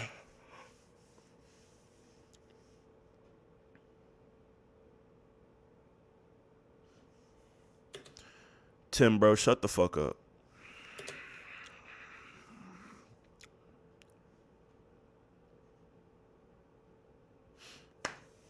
Oh, I thought you were talking shit. I thought you was talking shit, bro. I'm like, hold up, bro. I thought you was talking shit. I'm like, hold up, bro. It is a free sub, though. But we're right here. It's ping. I don't know if he tried to pre-deny it, but he goes up here, and he's out. This is one thing that I was upset with. So we have a minute left. Okay, Maxie has not shown enough adequacy to the pressure. This is a round that Negus can just take and steal. You know, little clinching, maybe some open mat takedowns, single turns. But this is a round that's his, so it's calm, right? But he's still wanting to go for that trade. It's your round, you won, calm, right? That's the thing. So you won this round, and that's the thing. Once we get to this third round, it's no longer a thing to where the drop is one. No, this is a round. This is the thing. You're up 2-1. Just take the round. You got 2 more rounds to just do one thing right and stall, right? Just take the round, because what could have happened here is that you could have gotten rocked, whatever, and then this would have been a panic. It would have been a race to win 2 rounds back to back. Yeah, anything. Double body kicks there. So he's stalled. He's in the face. He's not necessarily throwing anything, but he's still looking for counters, and like just take the round. Just take the round. It's okay to lose that last round, but you gotta take this round that you have right here.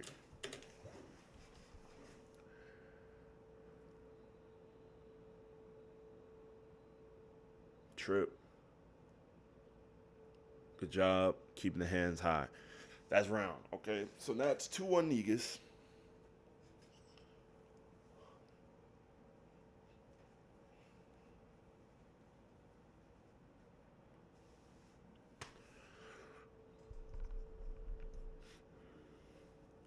And this was a pivotal round.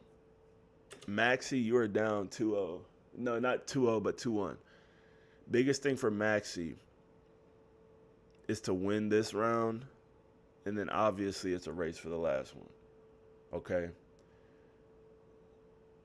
Because I'll tell you what happened. If Maxie would have lost this round, he would have opened up and got knocked out in the 5th. Okay? Because it's a different game plan. It's a different game plan when you're down 3-1 versus when it's 2-2. Okay? So it's not even this whole thing is about just decision making and scoring rounds. And this is why I tell y'all so much that y'all need to learn how to score rounds and win rounds. Because that's literally the name, that's the name of everything that went on in this fight. Okay, you also have the sub finishes and the 2 opportunities to finish the fight that he had, whatever, you know. Yeah. I definitely think, especially on the ping, I think Negus could have been a bit more aggressive with the takedowns. Just a bit more, because very nice. Gets the rear hook here.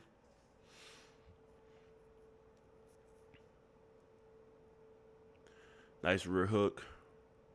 Gets the trip. Stands back up.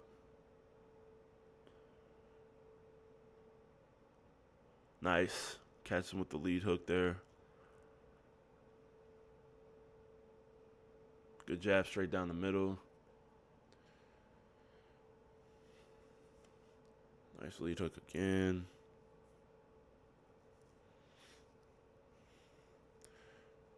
Okay. So now Maxi is bailing on the kicks a bit more. Good combo from Max.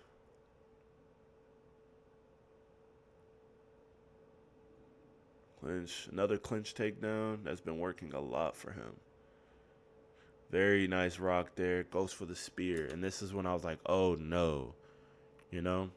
This is where I was like, oh shit. So, right here, goes for the spear, gets sprawled. Very nice for Max. Okay? Max takes the back. Goes here. Max gets scared and gets up. I'm not mad at it. I'm not mad at it, honestly. Very good decision making, taking his time.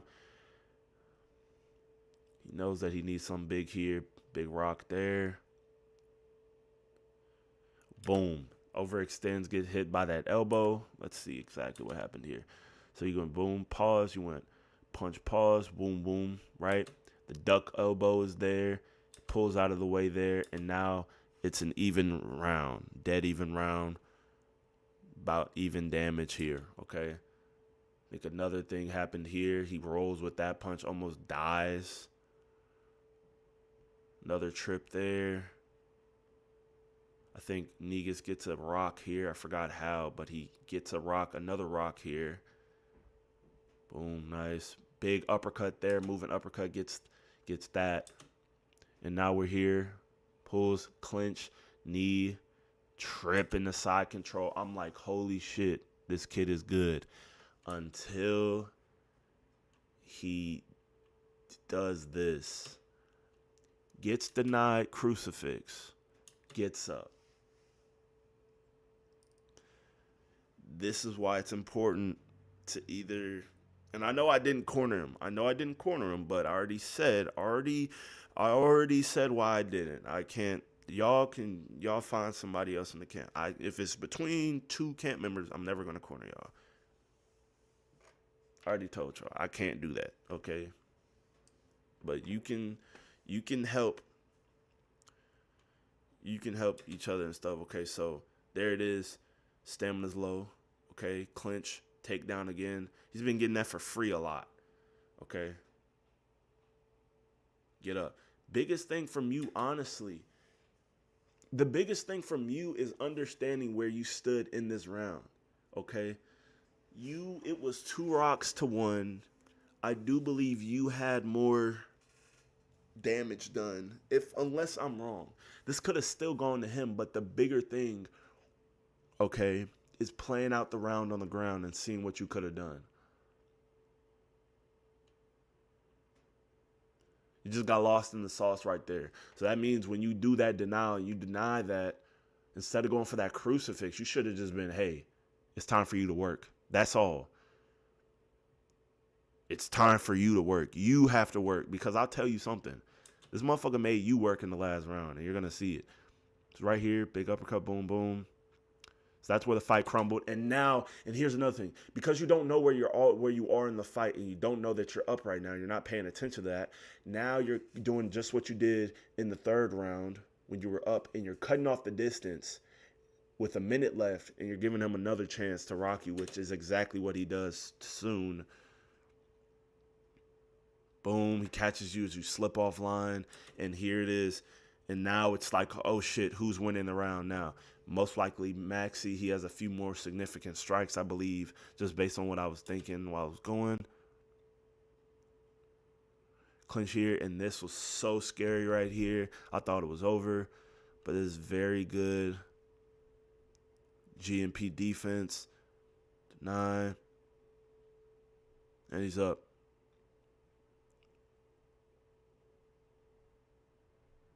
Slip uppercut. And now that is, in fact, a Maxi round. 2 rocks to 1 with more significant strikes going to Maximus, and you end the round. Okay, so this, right, and mind you all, mind you guys this. A lot of it, okay. A lot of what happened, and I've already said a lot of what Maxi has been doing well. Maxi has, to this point, done a great job of switching from his original fighting style. He was going a lot more kicks. Now, he's still throwing kicks in the pocket, right, which isn't ideal. But what he is doing as well is that he is going ahead, right, and throwing, he's mixing up the boxing more. And he did it pretty quickly between 1 and 2 rounds. He should have done it way earlier, okay? He should have done it way earlier, but it's officially there. Now what you've done, okay, and this is why winning rounds is so important, depending on who you're fighting, okay? It's 2-2. This is literally whoever wants it more. You know what I mean? This isn't time to, like, look for something pretty. It's 2-2, whoever wants it more. You're on 300 ping.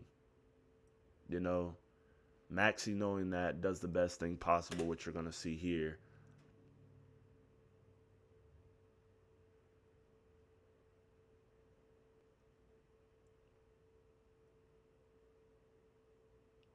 And here's another thing that's so tough about this. It's like, when you're not the person who's grappling instead, you know what I'm saying? It becomes a defensive. Now you're anti-grappling. Now you have to win a round purely off of anti-grappling on 300 ping, okay? When in some ways you probably could have been the aggressor in the grappling.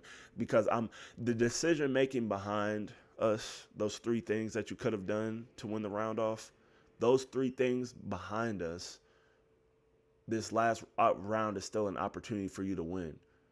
And when you have a round like round 1, that's clearly, in my opinion, I believe that was clearly a 10-9 round if you were paying attention to the damage and the submission.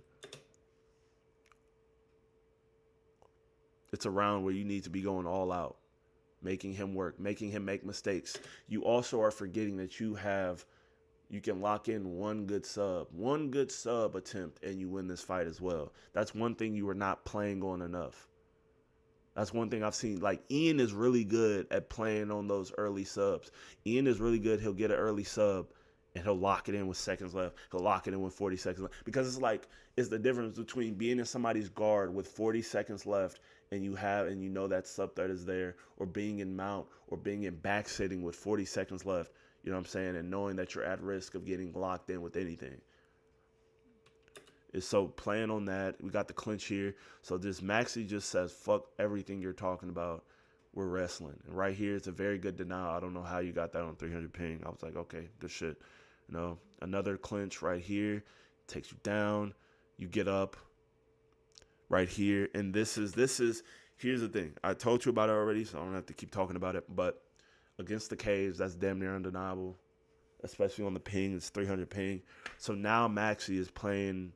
He's playing to the ping, which, I mean, it's a fucking, it's no holds barred. Nobody gives a fuck. You know that's how he plays. You know what I'm saying? So there's no excuse with that. But Maxi understanding this, that all he needs is one fast sub or one fast transition. Now he's making you rush. Okay? Now right here is another very, very bad moment of decision making. A very bad moment. You should not be stam draining. You have 4 minutes left. Okay, I don't care what you say.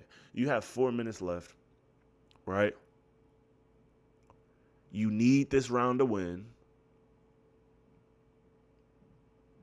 All right? And it's just literally, it's just a weird grappling round. There hasn't been any damage as of yet. You need to get to your feet and make something happen, okay? Should not be spamming stam drains. Spamming stam drains is for when you're up 3-1, which you weren't. So right here, what you need to be doing is you need to be, and you know how to do undeniables, you need to be powering the sprawl, and you need to be hitting the undeniables that you need. Once you hit the undeniables that you need, if he goes to backside, oh well, okay, he goes to backside, you power up, and you got one chance to get that denial well. You got one chance to get that denial off. So this is like, we get like, I think this is like a whole minute wasted on nothing but stam drains. And it's like a tunnel vision. You got, it was this tunnel vision like, oh, I'm draining this stamina, dude. It became really tunnel vision here. And this is, the minutes count, bro. The minutes count. And this is an entire minute wasted on stam draining when he wants you to be here. He doesn't care. So now you get here. Okay, he powers up. You sidestep. You go for the takedown and you get it. Beautiful. Beautiful. That's beautiful. Right there, that's beautiful. That's perfect. Okay, open mat takedown. That's what I wanted, right? Just go for it. You know what I'm saying? It's on ping. He's using ping. Now you're using ping. Very good job. You go for the open mat. Okay. Take your time here. This is where both of you are going incorrect and going wrong. Somebody needs to land some type of damage to throw the fight in a direction. Neither one of you have landed a significant strike yet. Somebody has to do it. Whether it's Maxi or you, somebody he needs to be gunning for it. So that means, okay, taking our time here. We power here. You need to be going up, okay? You got two options that you should be doing here. You should either be getting up, honestly, not even getting up, but if you're not going to be trying to land damage here, you might as well get up is a thing. So right here, you should be posturing up, doing a little bit of damage. You posture up, punch. Posture up, punch. Posture up, punch. Something here. We're taking our time here, and we're stalling. But stalling is for when you're either up in the round or up in the fight. You've been doing a good job of stalling and taking positions, right? But you're doing it, right, here where you probably should have been doing it round 4. You know what I'm saying? I know you didn't know the rounds, but there, right? Maxi, like, y'all are both, I don't know, like, there's no 2 minutes left in the 5th round, and it's a round that goes either way. Neither one of y'all are really, like, I don't know if he's confident in it, that the 2 takedowns, like, but this is, at this moment right now, this is a 10-10 round at this moment because no one's done any damage. This right now is a 10-10 round. You go down, he denies it. I believe he goes up right off of this. You get up. Okay, fine. That's perfectly fine. But here's my thing.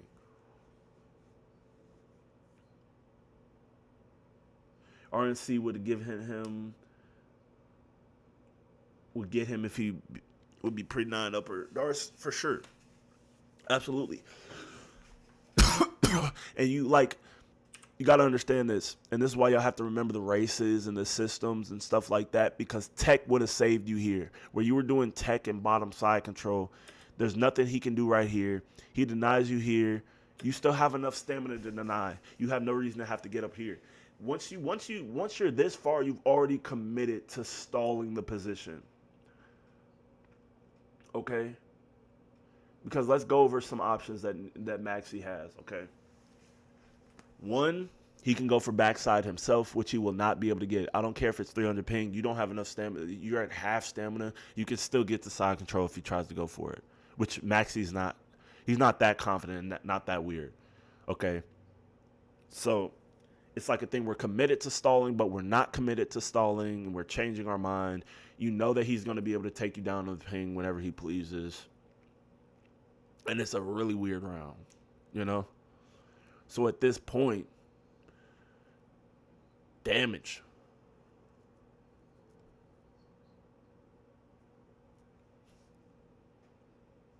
I think he had. It's not. It's, some of it is experience grappling, and a lot of it you talk about is like just point fighting. You got to understand how to point, how to score around. You have to understand how to score around well, and understanding where the flow of the fight is, because you know he just did 3 takedowns in a row this round, back to back. Takedown, takedown, takedown, takedown, just to get one because he knew it would go through on the ping. And you think when you get up it's going to be any different. You might as well, you were stalling at first, you might as well just fucking stay here. I know that you said that you didn't want to get reversed right here. You're at no threat of getting reversed. Even if he goes into full guard, you can still power up, and he is not going to be able to pre-deny you on 300. All it takes is one punch, pause, and a fucking race up, and you're up. He's not going to be able to pre-deny you, even if he does get full guard, which he should not be able to get full guard because you should be racing the half guard anyway. There's a big moment that still needs to be happen. There's a big moment that still needs to happen here, and that's that somebody needs to land damage. Neither one of you have.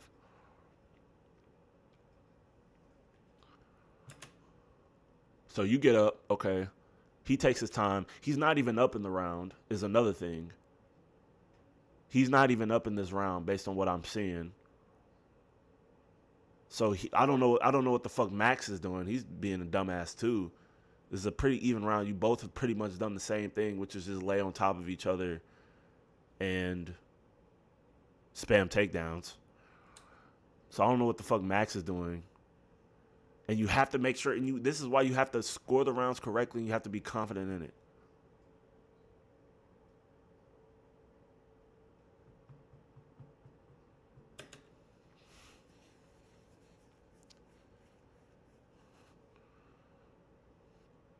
So right here, now we're wailing punches and stuff like that, because now you have this feeling. Now you have this feeling when it's not even true that you're down crazy in this round, and you're not.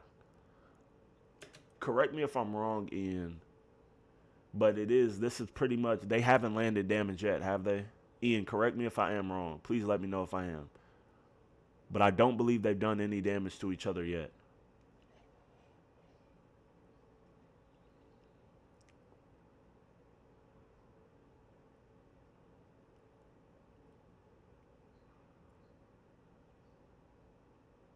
Ping was like 300 or something, I don't know. I think it was 250.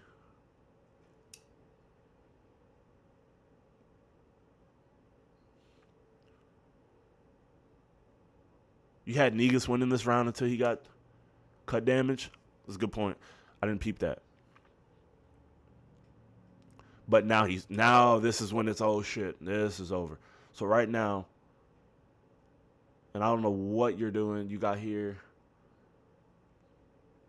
It's right here. You deny that. You power up. And this is just like, this is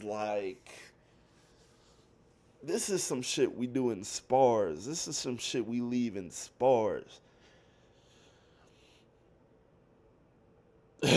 That's when you said GG's and still. And even when you say that, he's gotten up back to this point, okay? He goes a knee.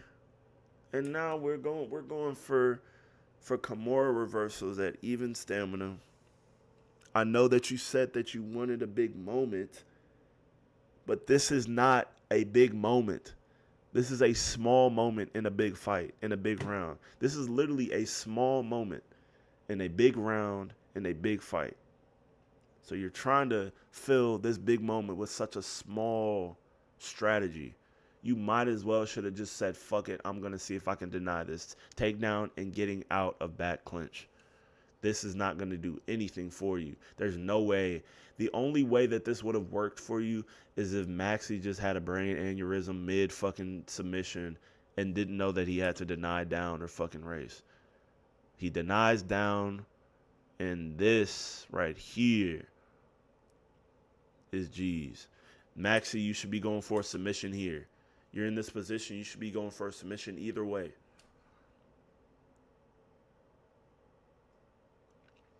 And now the round is even scored really weird here because neither of you are still. Maxie might have like a. Maxie landed like a knee, like 2 knees from back clinch. So it's like this is good for Max, but it's still not good from him because you're still not doing necessary things. You should still be looking for some type of damage here as well. So this is not really great from either one of you. I know you have the control time, but in the game, for whatever reason, how they score the fights, the control time is treated as like nothing half the time. You have that 1 knee from back clinches probably saving you from losing or getting a 10-10 round. And now we're here. You both equally need something here. You need to be throwing elbows. You need to be doing something. You have no reason to get up. Why are you getting up? See, now you're being a dumbass. You do not need to be getting up. You should be staying right there. Stay in this position. Hold him. Work your elbows.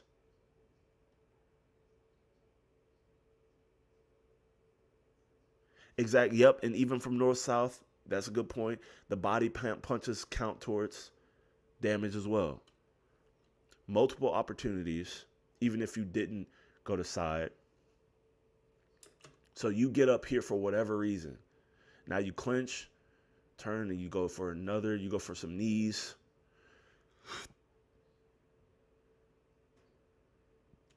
That elbow did something. I know you were trying to get him out of the clinch. Now some cuts. He takes you down again. And now this round is weirdly scored.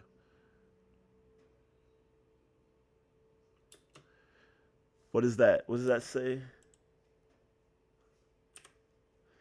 This man Max basically won off of a knee to the back of the leg.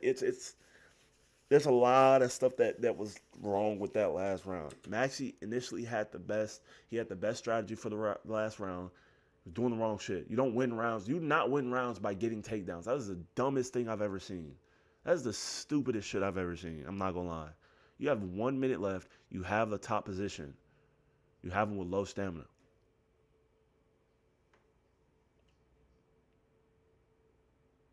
But the sprawl punches don't count as much, but they count as damage. They don't count as significant strikes, but they count as damage. And that's all that somebody needed in this round. Maxie actually lucked out a little bit this last round. It was kind of like, it was nerves on both of them, and I understand nerves. But the strategy, once your strategy is going in your favor, commit to it, commit like the stalling, stuff like that. You had no reason. You both did some stupid shit there.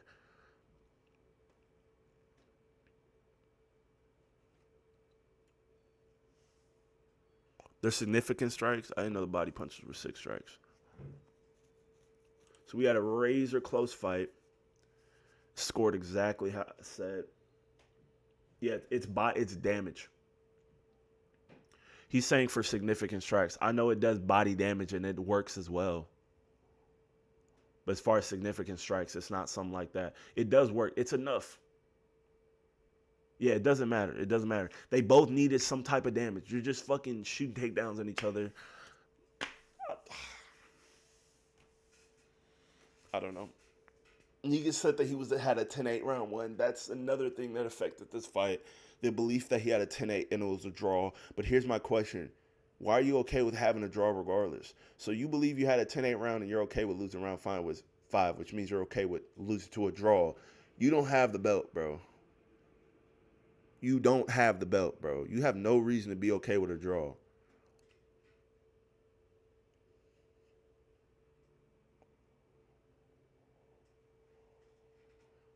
I saw more urgency from Maxie in the last round than I did from you, and you were the challenger and the belt is yours. If you lose that fight, you have to win 1 or 2 more fights. If he draws that fight,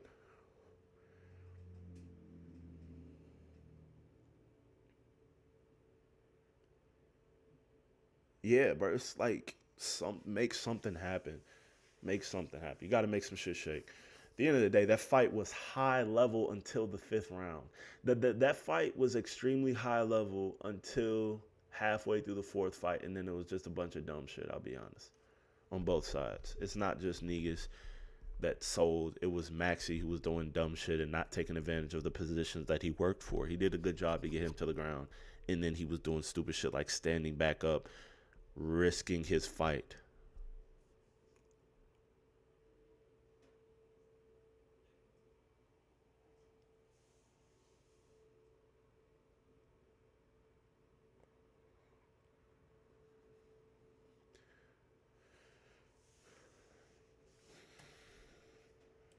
But hey,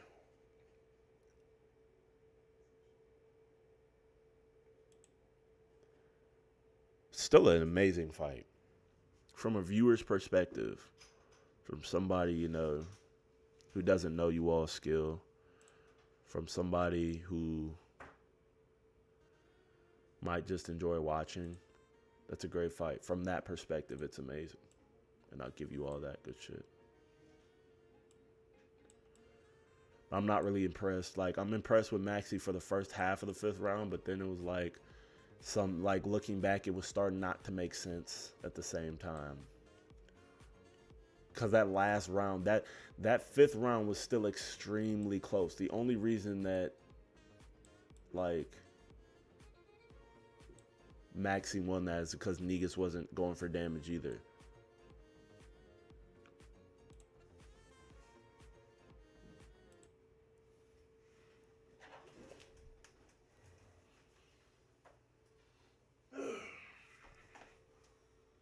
How you feeling up? Chilling, bro. It's good. You tried to snap with me online, bro. And it was a black dude. Oh, the back. No, you good. Nah, it's something like, bro. I don't get a lot.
The king is back. And you gotta understand. I want to say this one time, bro. Like, this is a conversation that I want to have with y'all, bro.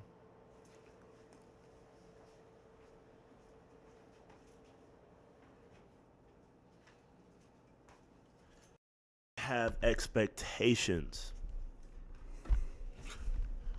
of y'all. Once you get to a certain point, you're not going to get the same praise that you used to.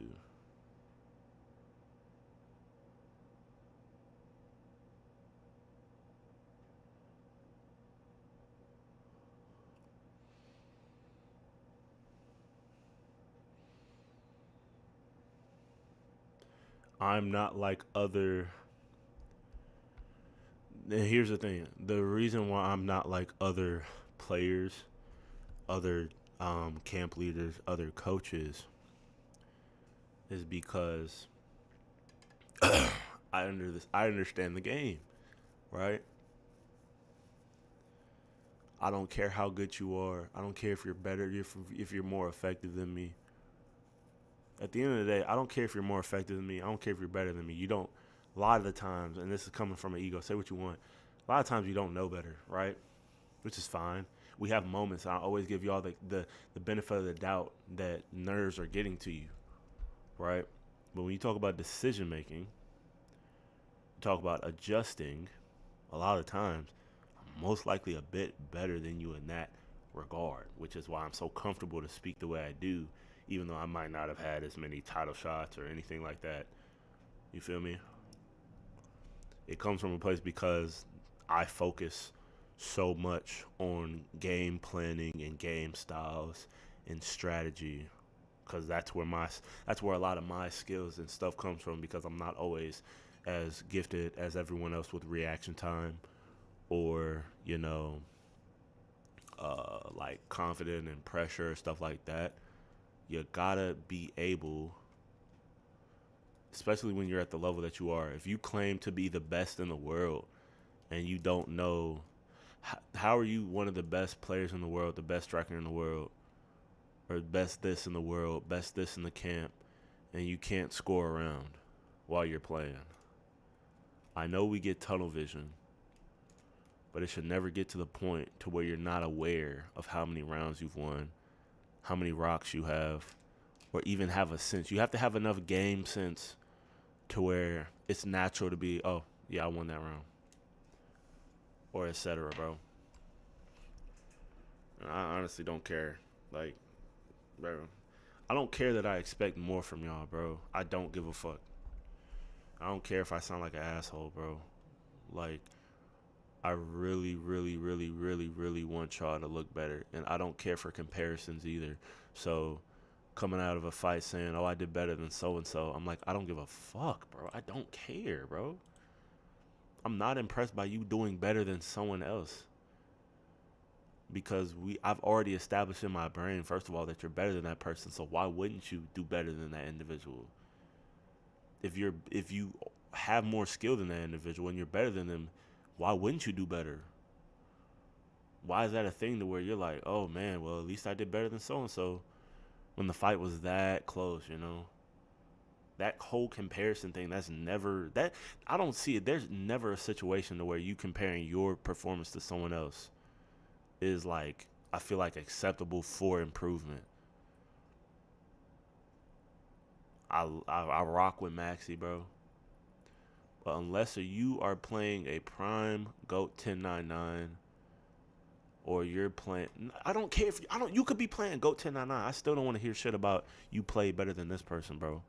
My boy Ray, what's up, brother? How you doing, big dog? Yeah, I don't care who it is, bro. Nobody is that good in the game to where we should be comparing performances. Nobody in this game is that good. The skill level is so low. Honestly, I'm right there with Ian. Fuck that mentality, bro. It's lame, bro. I don't care how like this is and here's another piece of it. There's two sides to that. I don't care. I agree.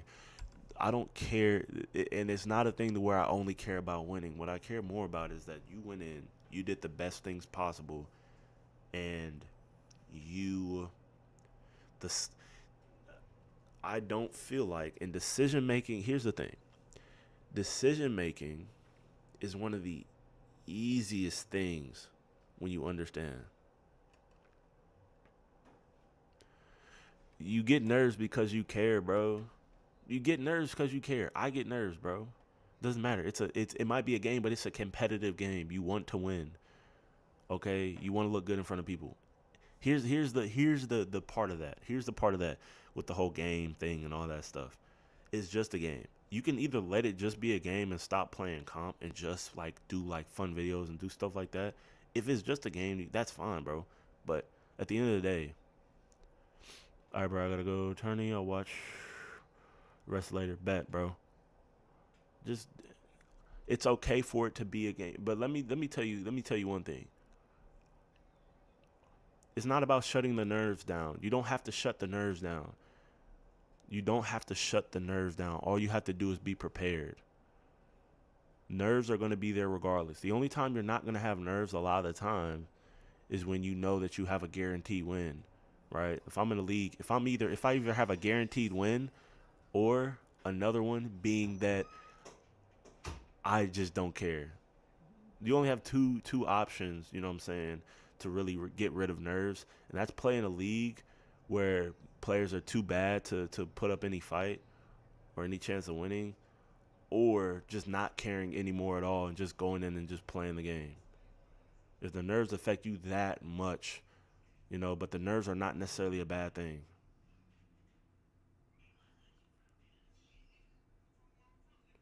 Well, that's the pressure.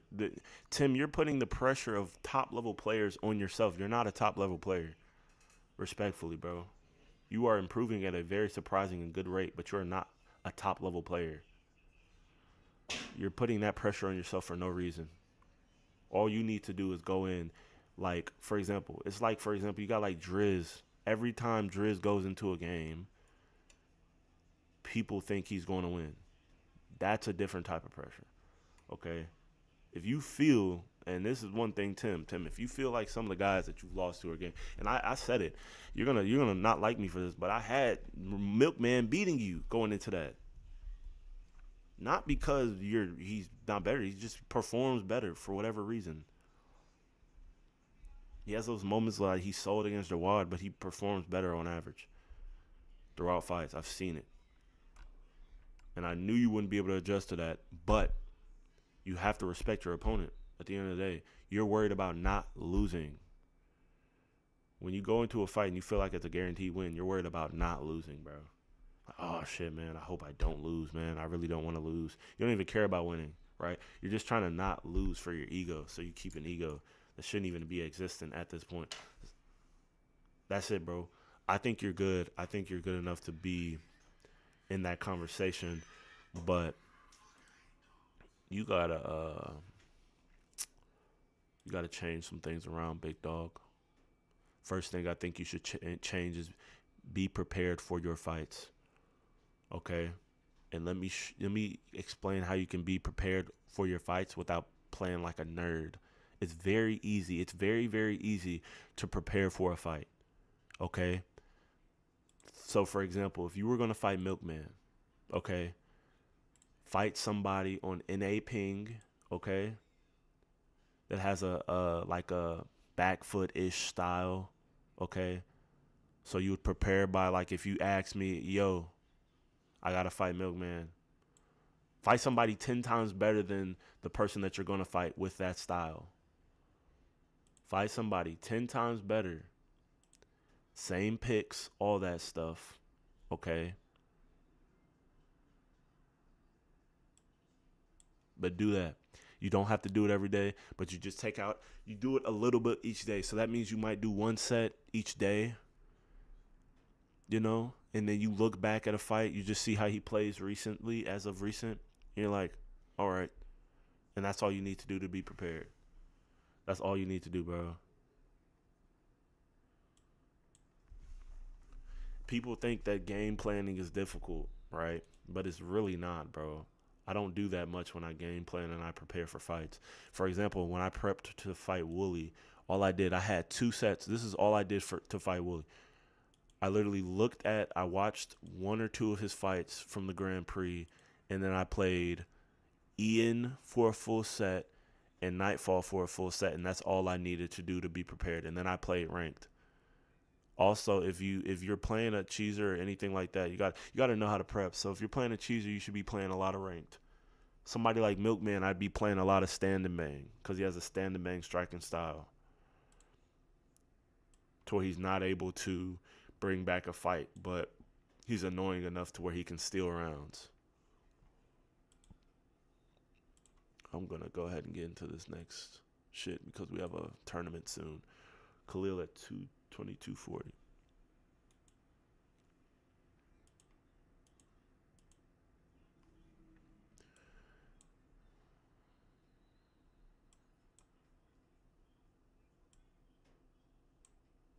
Do you recommend looking back at lost ranked fights? I'm not a comp player yet. Yes, and also I suggest you get into comp right now. You should go ahead and get into comp sooner than later. It's better that you're never gonna be like ready. I know it sounds corny. I know it's just a game, but you're never really gonna be ready to be in comp, and it's better. I've seen players snag wins just by showing up and playing, bro. You'll probably surprise yourself. I've seen people literally snag and take wins just by showing up and playing the game, bro. That's how comp works sometimes, just by showing up and playing. And it's best to join comp when nobody knows who you are and there's no expectation, and play into that shit. Don't let nobody know that, oh yeah, he's low-key good, you know? Just be the ranked player, because what's going to happen is when you fight now and you play now, people are, oh yeah, it's just that shit guy off of ranked. That's what people are going to say. Oh yeah, he's easy. Oh yeah, he's this. Oh yeah. That's what people are going to say. Because they say that about everybody. It doesn't matter how good you are. I think we will see the same fight like the first one. Okay. So this is Khalil fighting Sin. I was very impressed with him using the picks. But pick selection, I do want to say this really quickly. 3 rounds, Max Holloway versus Ilya is not very ideal unless there was a Conor Volk ban. I know that you like Max Holloway, but it's like it gets to a point. Okay, so I'm watching this. One thing that I didn't like is that you were getting very nice teep kick. Well done. Very good combination. Reset the stamina before you throw. Reset. There you go. Well done. Jab to the body. Very nice.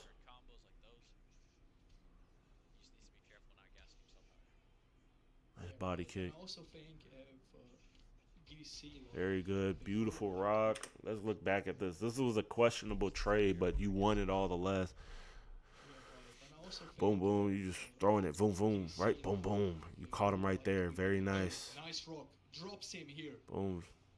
So now we're pressuring. Very nice. Starting with the lead hook. Very good. Very nice. You go jab, pause. Teep kick to the body. Very clean. Very nice block breaking. Jab, pause, hook, pause, jab, pause. Very nice. Very good combination. Reset here. Reset. And you just need to be resetting your stamina right here. You done what you need to. You reset your stamina. You go on and you start again and you pressure. Just reset and start. So if you wonder, because you told me before, why is my stamina going down? This right here is why. Right there where you had a good exchange and a good trade and then you kept throwing. That's right there is why. Very good block breaking here. Nice feint. It was a good try at a body shot. I know exactly why you did it, because he was at range, but he cut you off. So I hope you adjust and you don't throw it again. Very nice hook. Nice teep kick to the body. That's doing.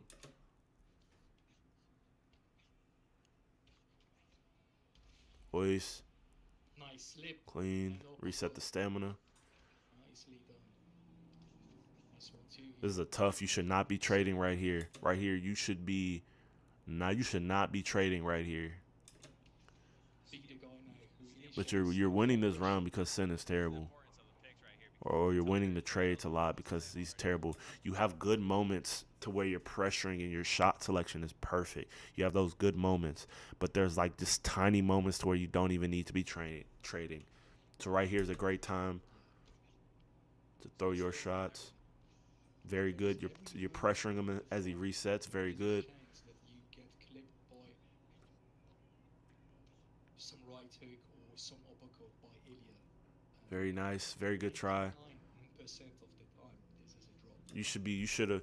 You should have reset right here as well. He hit you with something weird right here. I think he hit you with a back step. Some uppercut by Ilya. Oh no.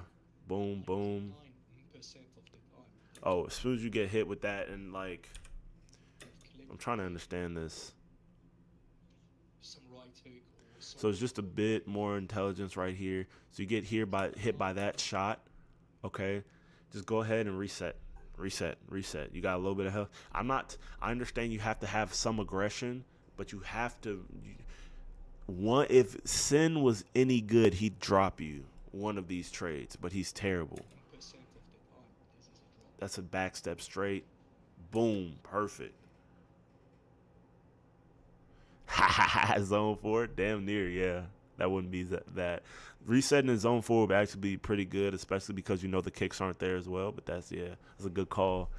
My boy Ray got ball knowledge, boy. He said zone 4. Ooh, yes, sir.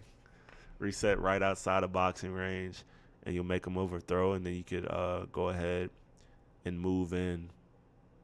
But yeah, resetting the kickboxing range in zone 4 is not gonna be. It's not much of a threat as it would be if you were going against maybe who's like a decent. You got like a Aldo, maybe sometimes Connor. Sometimes Connors are really. You got like Connor players that have decent kicks. But yes, resetting the zone 4 is actually a great option.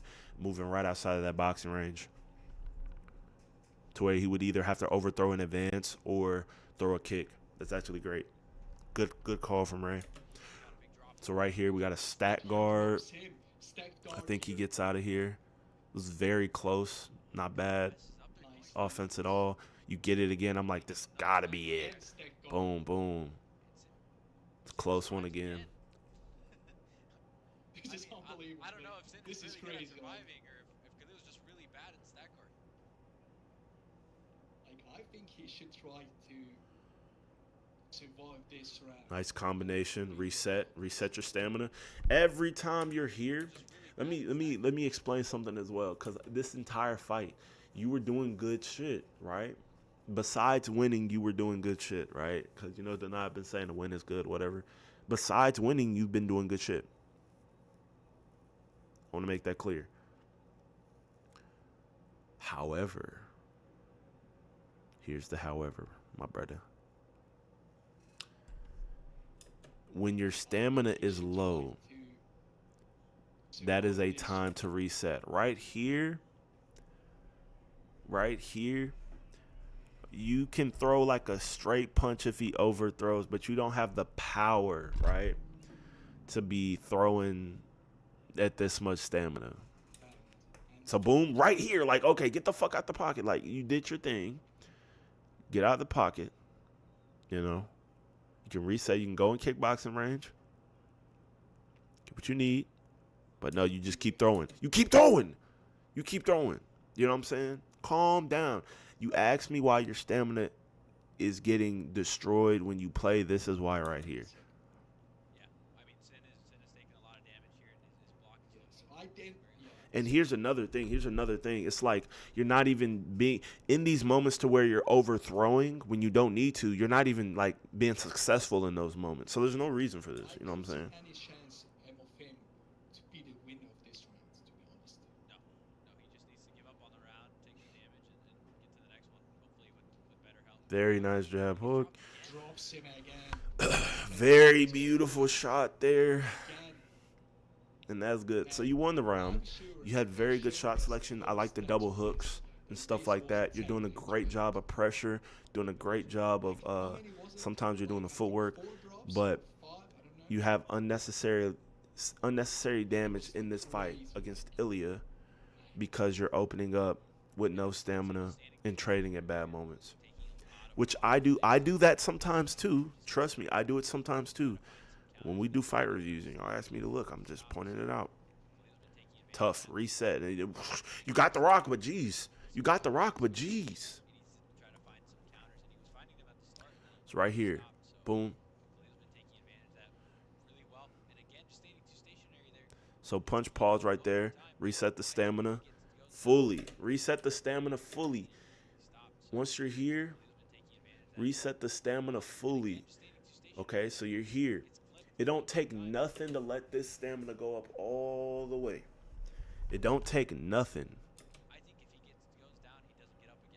Reset, just let the stamina go up all the way. Because you could have got that moment right there. You could have had that regardless. Again, stack guard.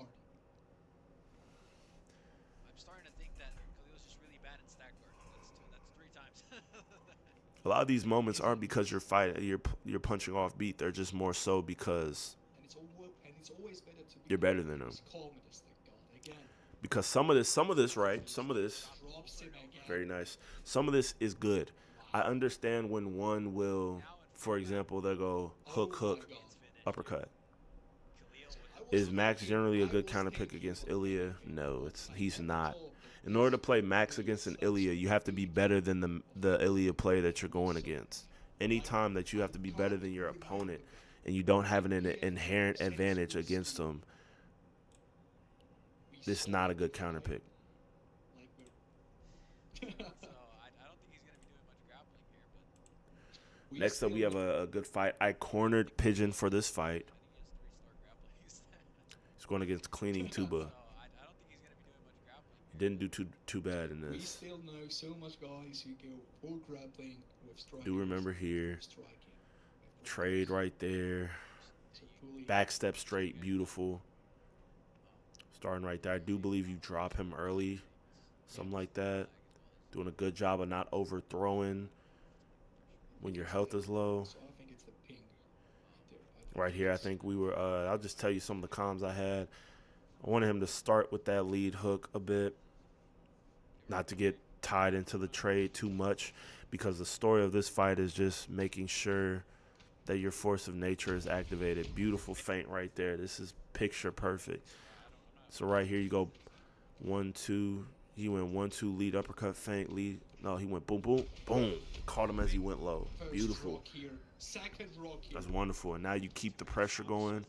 Since you got the damage, you keep the pressure going. We know Leon Edwards has force of nature, and it's just going to be so Nice. Tuba to get that rock back now.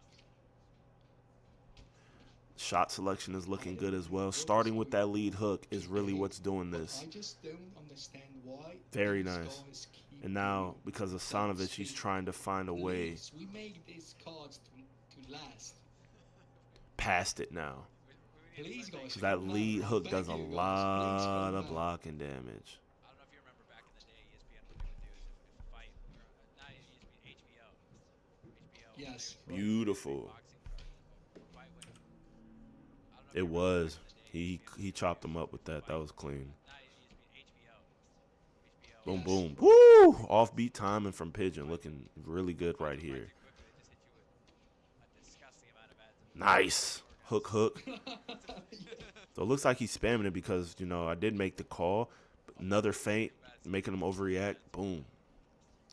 Right out the beautiful footwork. Look at this. So right here, every time that he's here and Hassan is thinking it's my turn. Okay, anyway, every time Hassan says, oh, it's my turn, and he feints some footwork at this range, and he stays right outside. So he's staying right outside of range.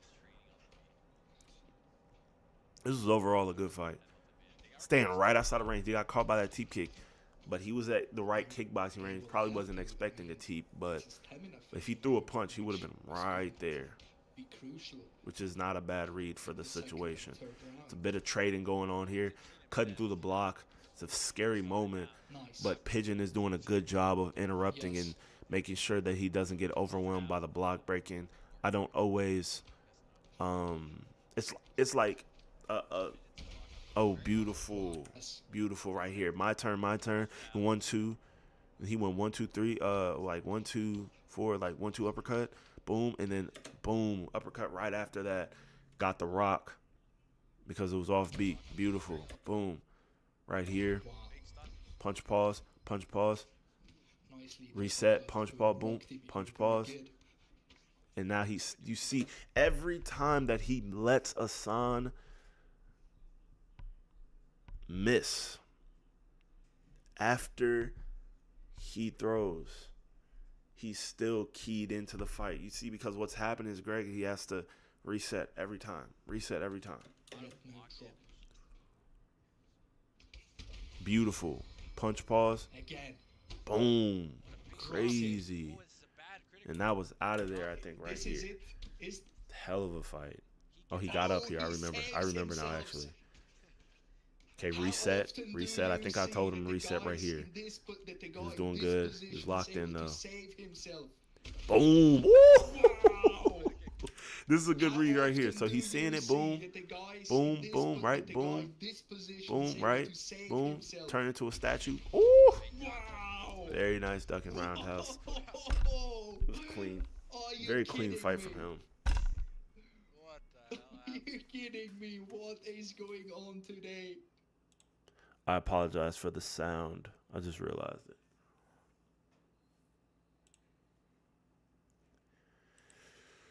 That was good. We're going to move on to Block's fight.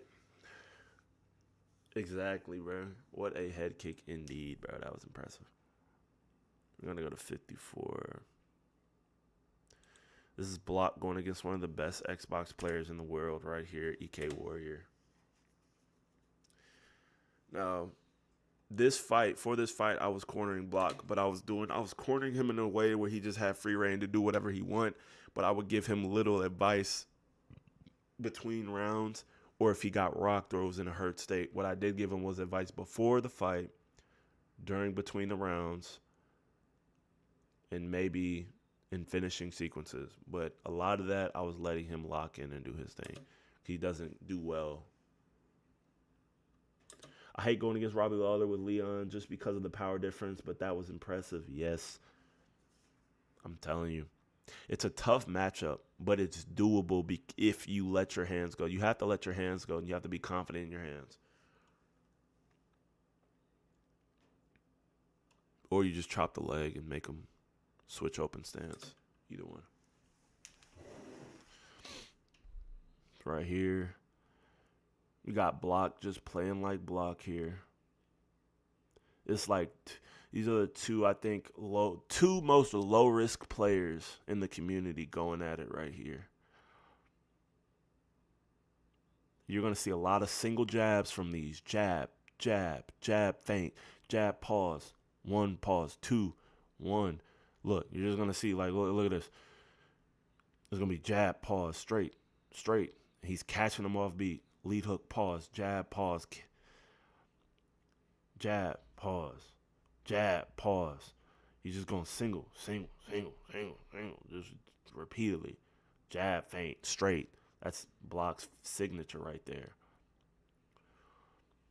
Jab, pause. Going jab, feint, jab, jab, straight. This is jab. This is an extremely low-risk fight, and this is how both of them play. I knew that inherently Block had an advantage over Warrior, so there wasn't a lot to be said.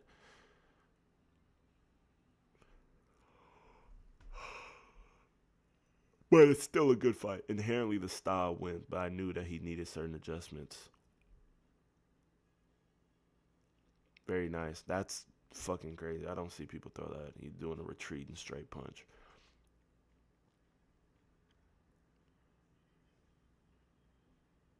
Yes, he does. He does a lot of them. He does a lot of them, bro. That's like the key to his game, bro. Ray, like, you're 100% correct. Like, he got the boom, and he does like a oosh. Right here, let's look at this. So right here. So big hooks right there. And a good, very nice there. Catches him when they're going for the trade. It happens. So Block is trying to make sure that he resets. He broke Nas down yesterday with that. Oh, yeah, I already know. I'm already knowing. Double jab, straight lead hook. Very nice. Very nice kick from Warrior as he leaves the pocket. One thing block that you need to be able to do. I know I'm talking my shit right here. I know that I fucking hit you with that fucking bait so many times. You don't want to throw the check hook anymore. But when you got somebody like Warrior who doesn't roll with his punches, don't forget to take that back out of your bag, right? When somebody is slip hooking and not rolling, that's an immediate time to where you need to, oh shit, it's time for me to bring back out the check hooks. I know you don't do it as much anymore, but just bring it back out for this right here. So if you see that he's not rolling, so if he's not going slip hook, roll, duck, pull, bring back out the check hooks like you used to, because that's one of your best weapons that you've had in the past. That I understand a lot of people know how to get around it, but sometimes you have top players, and it's mostly in Xbox a lot of times, players that don't have certain mechanics and reads and good tendencies, and this is a good tendency that you can take advantage of. This is a bad tendency you can take advantage of. So I do think I called for that. Vice, very good. A lot of this fight is block.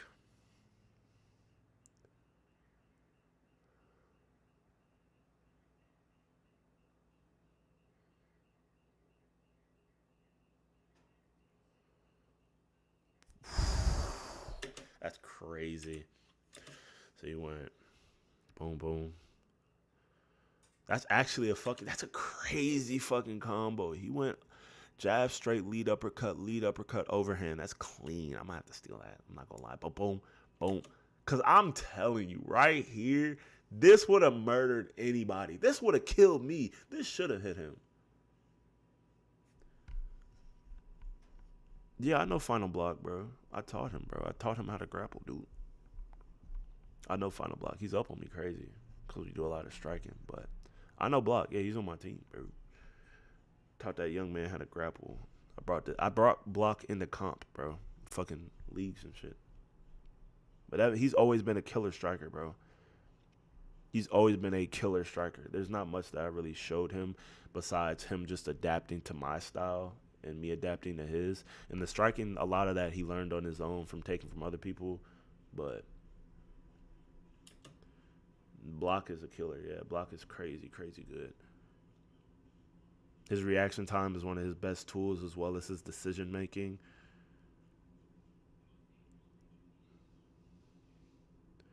So right here, you got 10 seconds left. Just fucking end the round off. It's okay for him to have the round. I'm pretty sure I told him that. This is one of those things to where you just let him have the round. There's no reason to keep trading. There you go. Finish the round.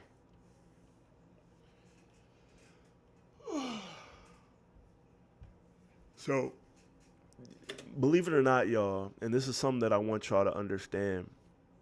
It's so funny. That round was a clear round for Warrior. That round was clear as day for Warrior. But if y'all want to know what Block told me right after this round, Block told me, oh, yeah, he's done. I won. Like, literally, after this round, he said, no, I got him. I figured it out. Block figured him out. Even though he lost, and this is part of, you talk about, like, IQ and game sense. Block has a really good game sense. You feel me?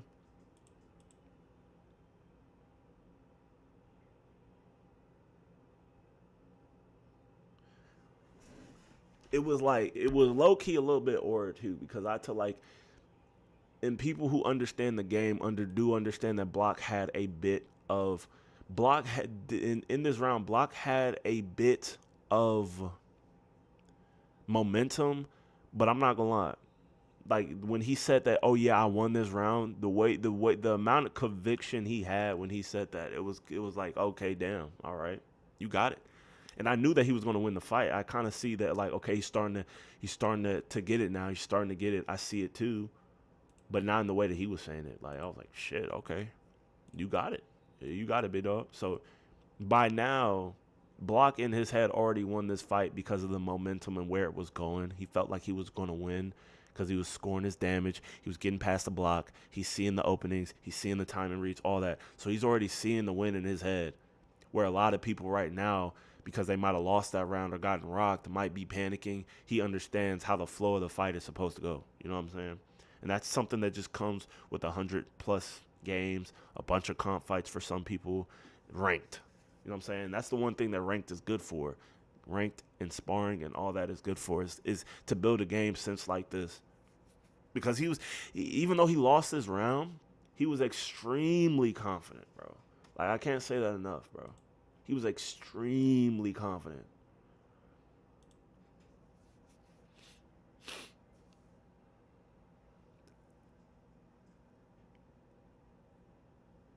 And not even confident in a way that he needed to adjust. It was like confident in a way that, oh, I just need to keep doing what I'm doing and I'm going to win.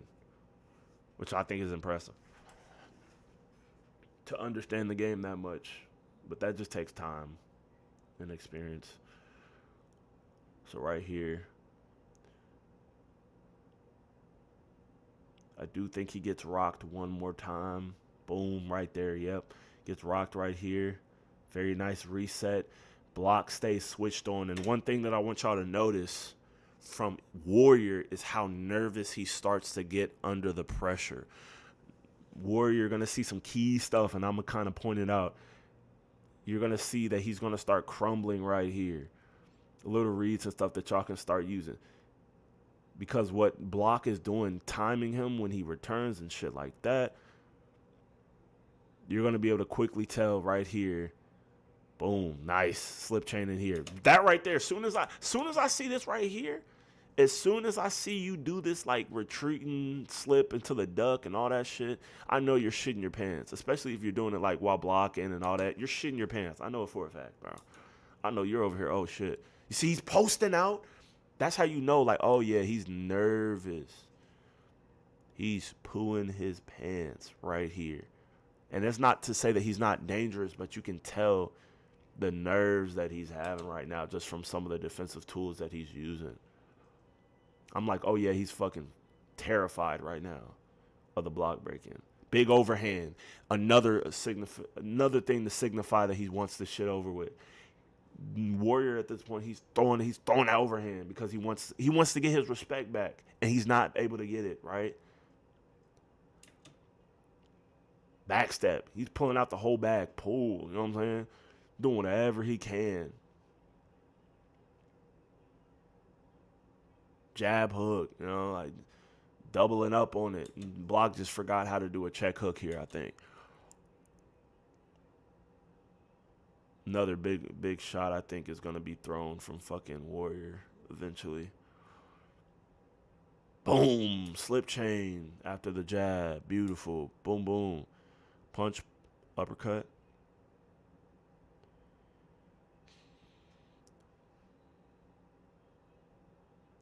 Slip hook. Block. I want you to get good at adjusting, bro. Do a good job of breaking down the block off of the slip hooks, because I understand that's what you do. You let somebody slip hook. You let them try to reset, and while they're resetting, I know you damage the block with the uppercuts.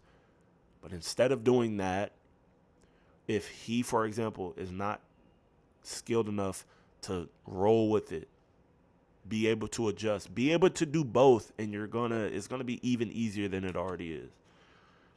Nice jab hook, boom, punch. Oh my gosh, just perfect reads right there. And this is over with right here. Gets him out of there. Very, very nice work, man. Now the last thing we have today is we're gonna talk about our boy, the new recruit Camille.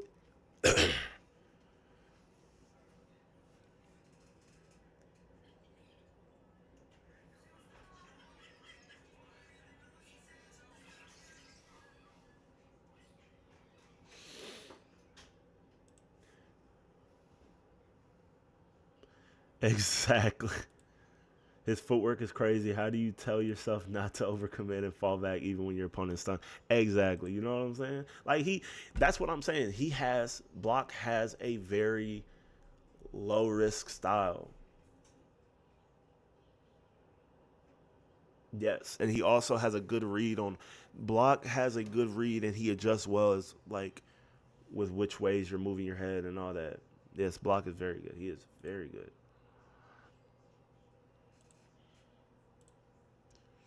We're gonna move into our last fight today.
Okay, let's get into it, man.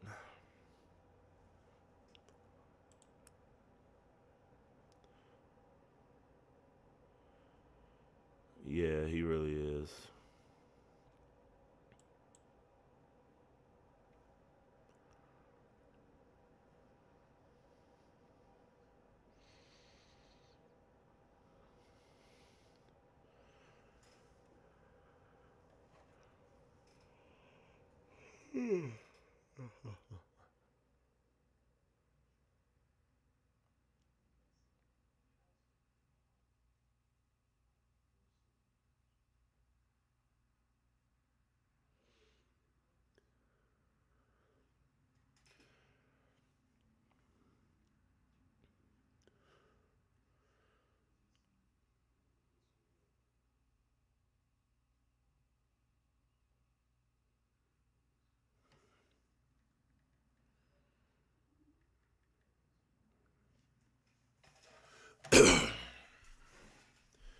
Is remapping the D-pad with the left stick considered cheesing?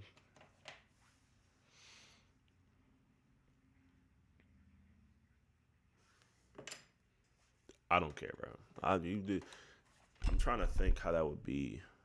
That's actually funny though. That's funny as fuck.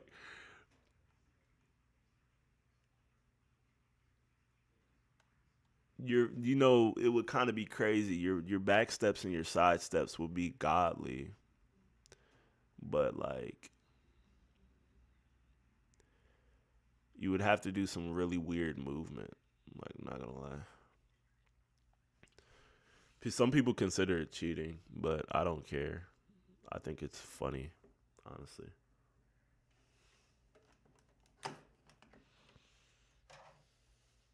State. Sanji. Sanji.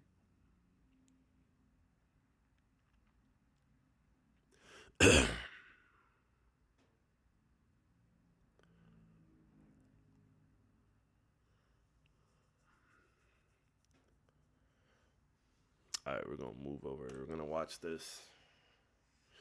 Think so. I want to get one eventually.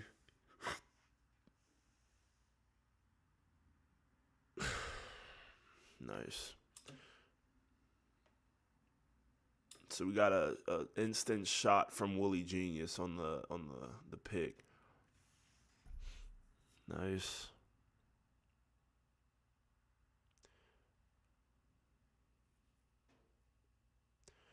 Biggest thing for Camille is the anti-wrestling of this.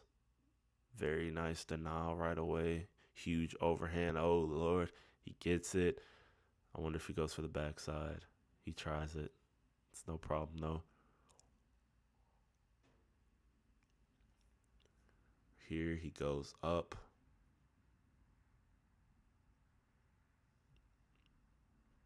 Taking his time here. Very good denial from fucking Camille.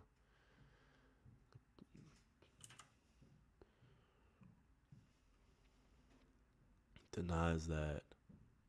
I think Camille fakes yes, and then Wooly pre-denies. Wooly tries to be you so bad, Ian. It's funny.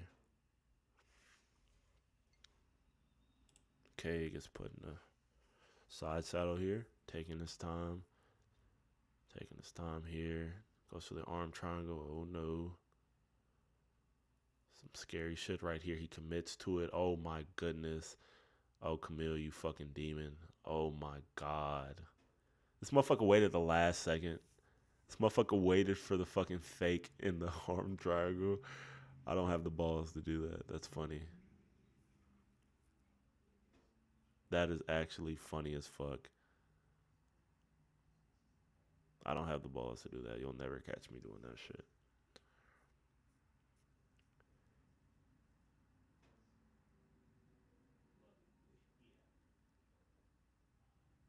Nice. Oh, stack here. A tough round. So right here, Camille does need to get back on his feet. Nice. And score damage. Scoring damage is a huge thing in anti-grappling. Scoring the rounds whenever you're on the feet, bro. Ooh, getting block broken a little bit. Needs to calm. Nice slip chain. Holy shit. Lead hook. Beautiful. Oh my gosh. This is a Camille round just off of that trip. Beautiful trip there.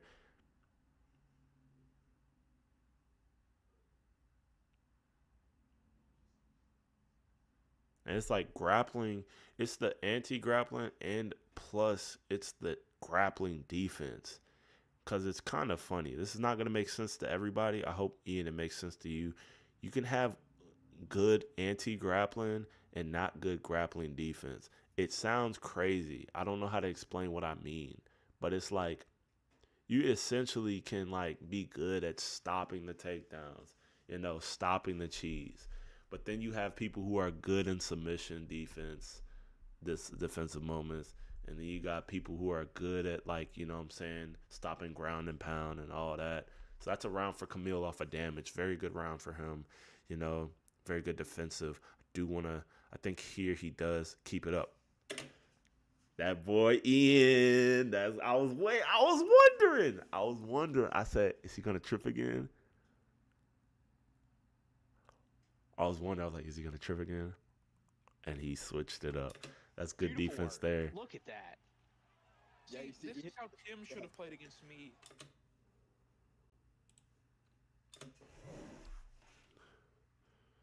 In PFF. And another takedown. I mean, what do you do to this? Shit Because it's there. another takedown offense. Wooly just cannot get Camille down. The thing with Wooly though is if you let him get you down one time, he can get a sub off quick. Yeah. So unless you're That's like true. Very absolutely nice locked from in on the ground, Camille. he will sub you quick if he gets a takedown. Well, and he's very strange on the ground. He does things. he Bails doesn't expect. again. Tries to trip. That's just called, fine. being It's high put level, here. knowing what Beautiful denial. That was a good setup from Wooly, but that was even a better denial Yeah, from I mean, Camille, That's making that's sure how that it he's went staying locked in. That's the biggest thing that people just are unable to do against Wooly Genius, bro. The ability to stay locked in for 15, 25 minutes straight just fucks people up. Yeah. You do really good at like simming Wooly and like simming cheesers like for cam mates. Oh my god. Fries him here. That's kind of what I'm So getting we got at. the 1-2 boom. Yeah. Slip hook, boom. Jab uppercut, I think. I think goes that right there. I think he does it right here. Big uppercut. No, he doesn't. Oh my God! Just free uppercut in the pocket. Willie's about to Very get nice knocked lead again hooks. 2 weeks in a row. And Switches to the another lead hook fucking- on the bell, which is Hey, fine. You go for another double leg bell. Yeah, since that $2,000 Takedown. win, I don't really Beautiful think he cares. He's reaction like, "Bitches, I time won $2,000." from No, Camille. this is how he was Using playing his that reaction. Very nice punishment. That's something that he's doing good as well. Punishing in that clinch, trying his best to land those shots whenever he's in that single under. Not single under, but fucking, you already know, the tie whip. And people are just kind of catching Very on to it. nice. This is But just yeah, the I Willie mean, style. you can't really do. Well, that's what I'm saying. I'm going though. to try Like, to get it works started sometimes, soon. I just finishing up this but last it's hard to thing. use Ivalov in that state, man, and trying to Sounds like pocket Nice. box. Goes for another bail. Oh, so fishy, puppy. And now we're inside saddle, no problem. What did You can't deny them all. It's no problem. Beautiful there. Races there. Take his time. It's fine. Yeah, Camille's up pretty well right now.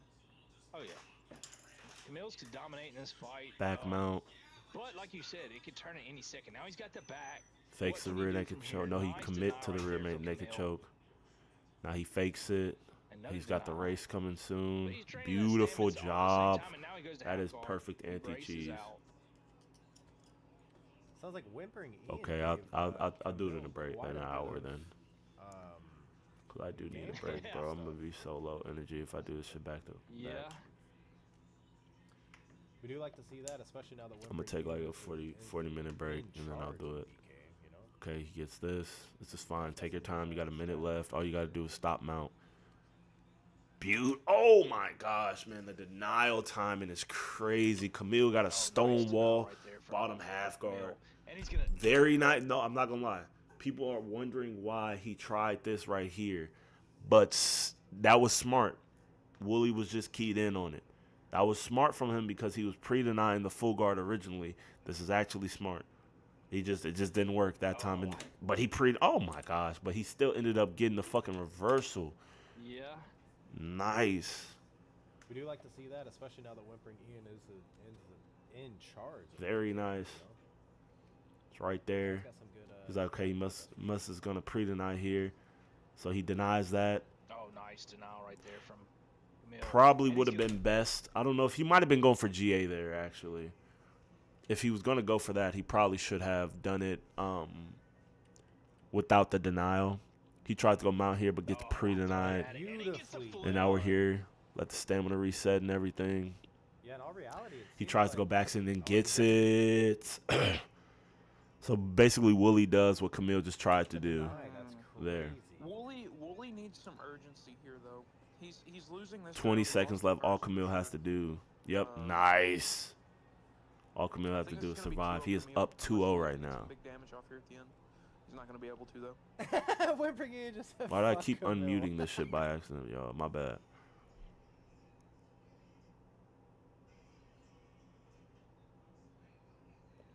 It's 2-0 for Wooly. Damage rocks everything. All he has to do is survive this last round.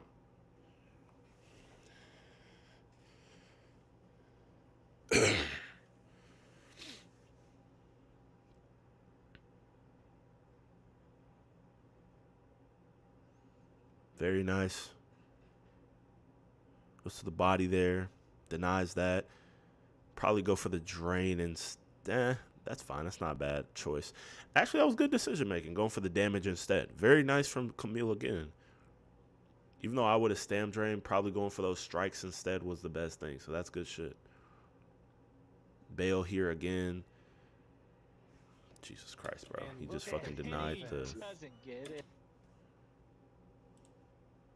pull mount. I don't know when he threw a leg kick or when the fuck he did that. I think fucking Wooly fucked it up though. Jeez. Oh, bobble, reset. You got to pre-deny. Oh, that's a tough one. Now we're here. Stack. Oh, no. It's good from Wooly, I'm not going to lie. 3 minutes to make sure that he doesn't fuck it up. Right there, you probably should have went. Is there any standing bank tourneys? I do a couple of standing bank tourneys, and if we need a replacement, we can. But today we're doing MMA. I'm locked in a bit more on MMA because we have a camp war coming up soon. A team versus team thing. Very nice denial.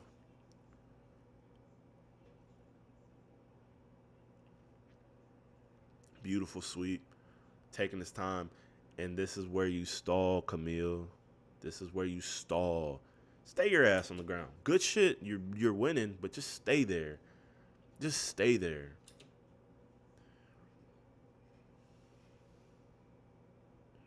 That's good shit, but you got enough defense. Yeah, it's fine. We're here. He got 2 minutes to sub you twice, basically. 2 minutes to sub you twice, which is very possible. Very good denial. You know, very good work. You know he wants mount. Very good denial again. You know he's gunning for mount. Oh, you tried it again. No, not bad. Not bad. Very good denial. You go full guard this time. You go up. Oh, no. So right there, Woolie's honestly doing well. He switched from reaction. He switched from pre-denying that full guard to going on reaction, which is good on him. Camille just needs to make sure that he calms it down. Maybe switches it up a little bit with the full guard, etc. Very nice. Making his way back to the cage. Here's where he goes sprawl.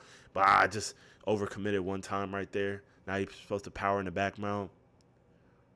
Now he races this. Oh, good denial. Nah, it's a tough one. Ooh, gets flattened out right here. Good denial. Very nice. Gets back. Good denial again. Oh, he gets drained. Good shit. Oh, no, he gets denied right here. Oh, no. Oh, shit, no. Oh, no, he's about to sell with 10 seconds left. No, it's okay. He won. Good shit. And a pre-deny from the champ. Oh, my God. He almost sold with the second left, but he got it. Good shit from Camille, bro. Holy fuck. That's crazy, dude.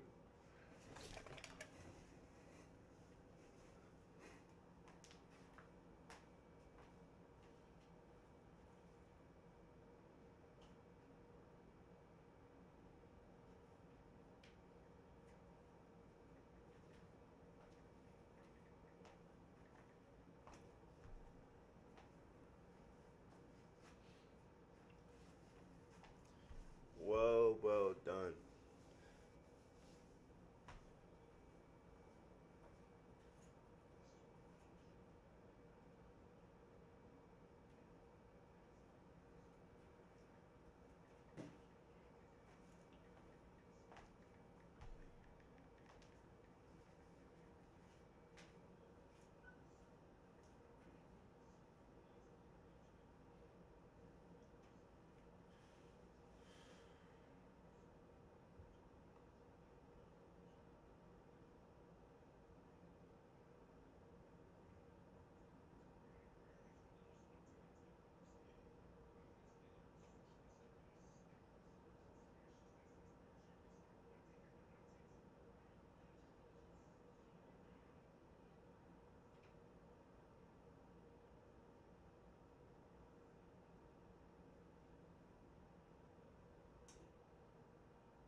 So, y'all, I will be back in about 30 minutes for take a quick nap, and we're going to talk.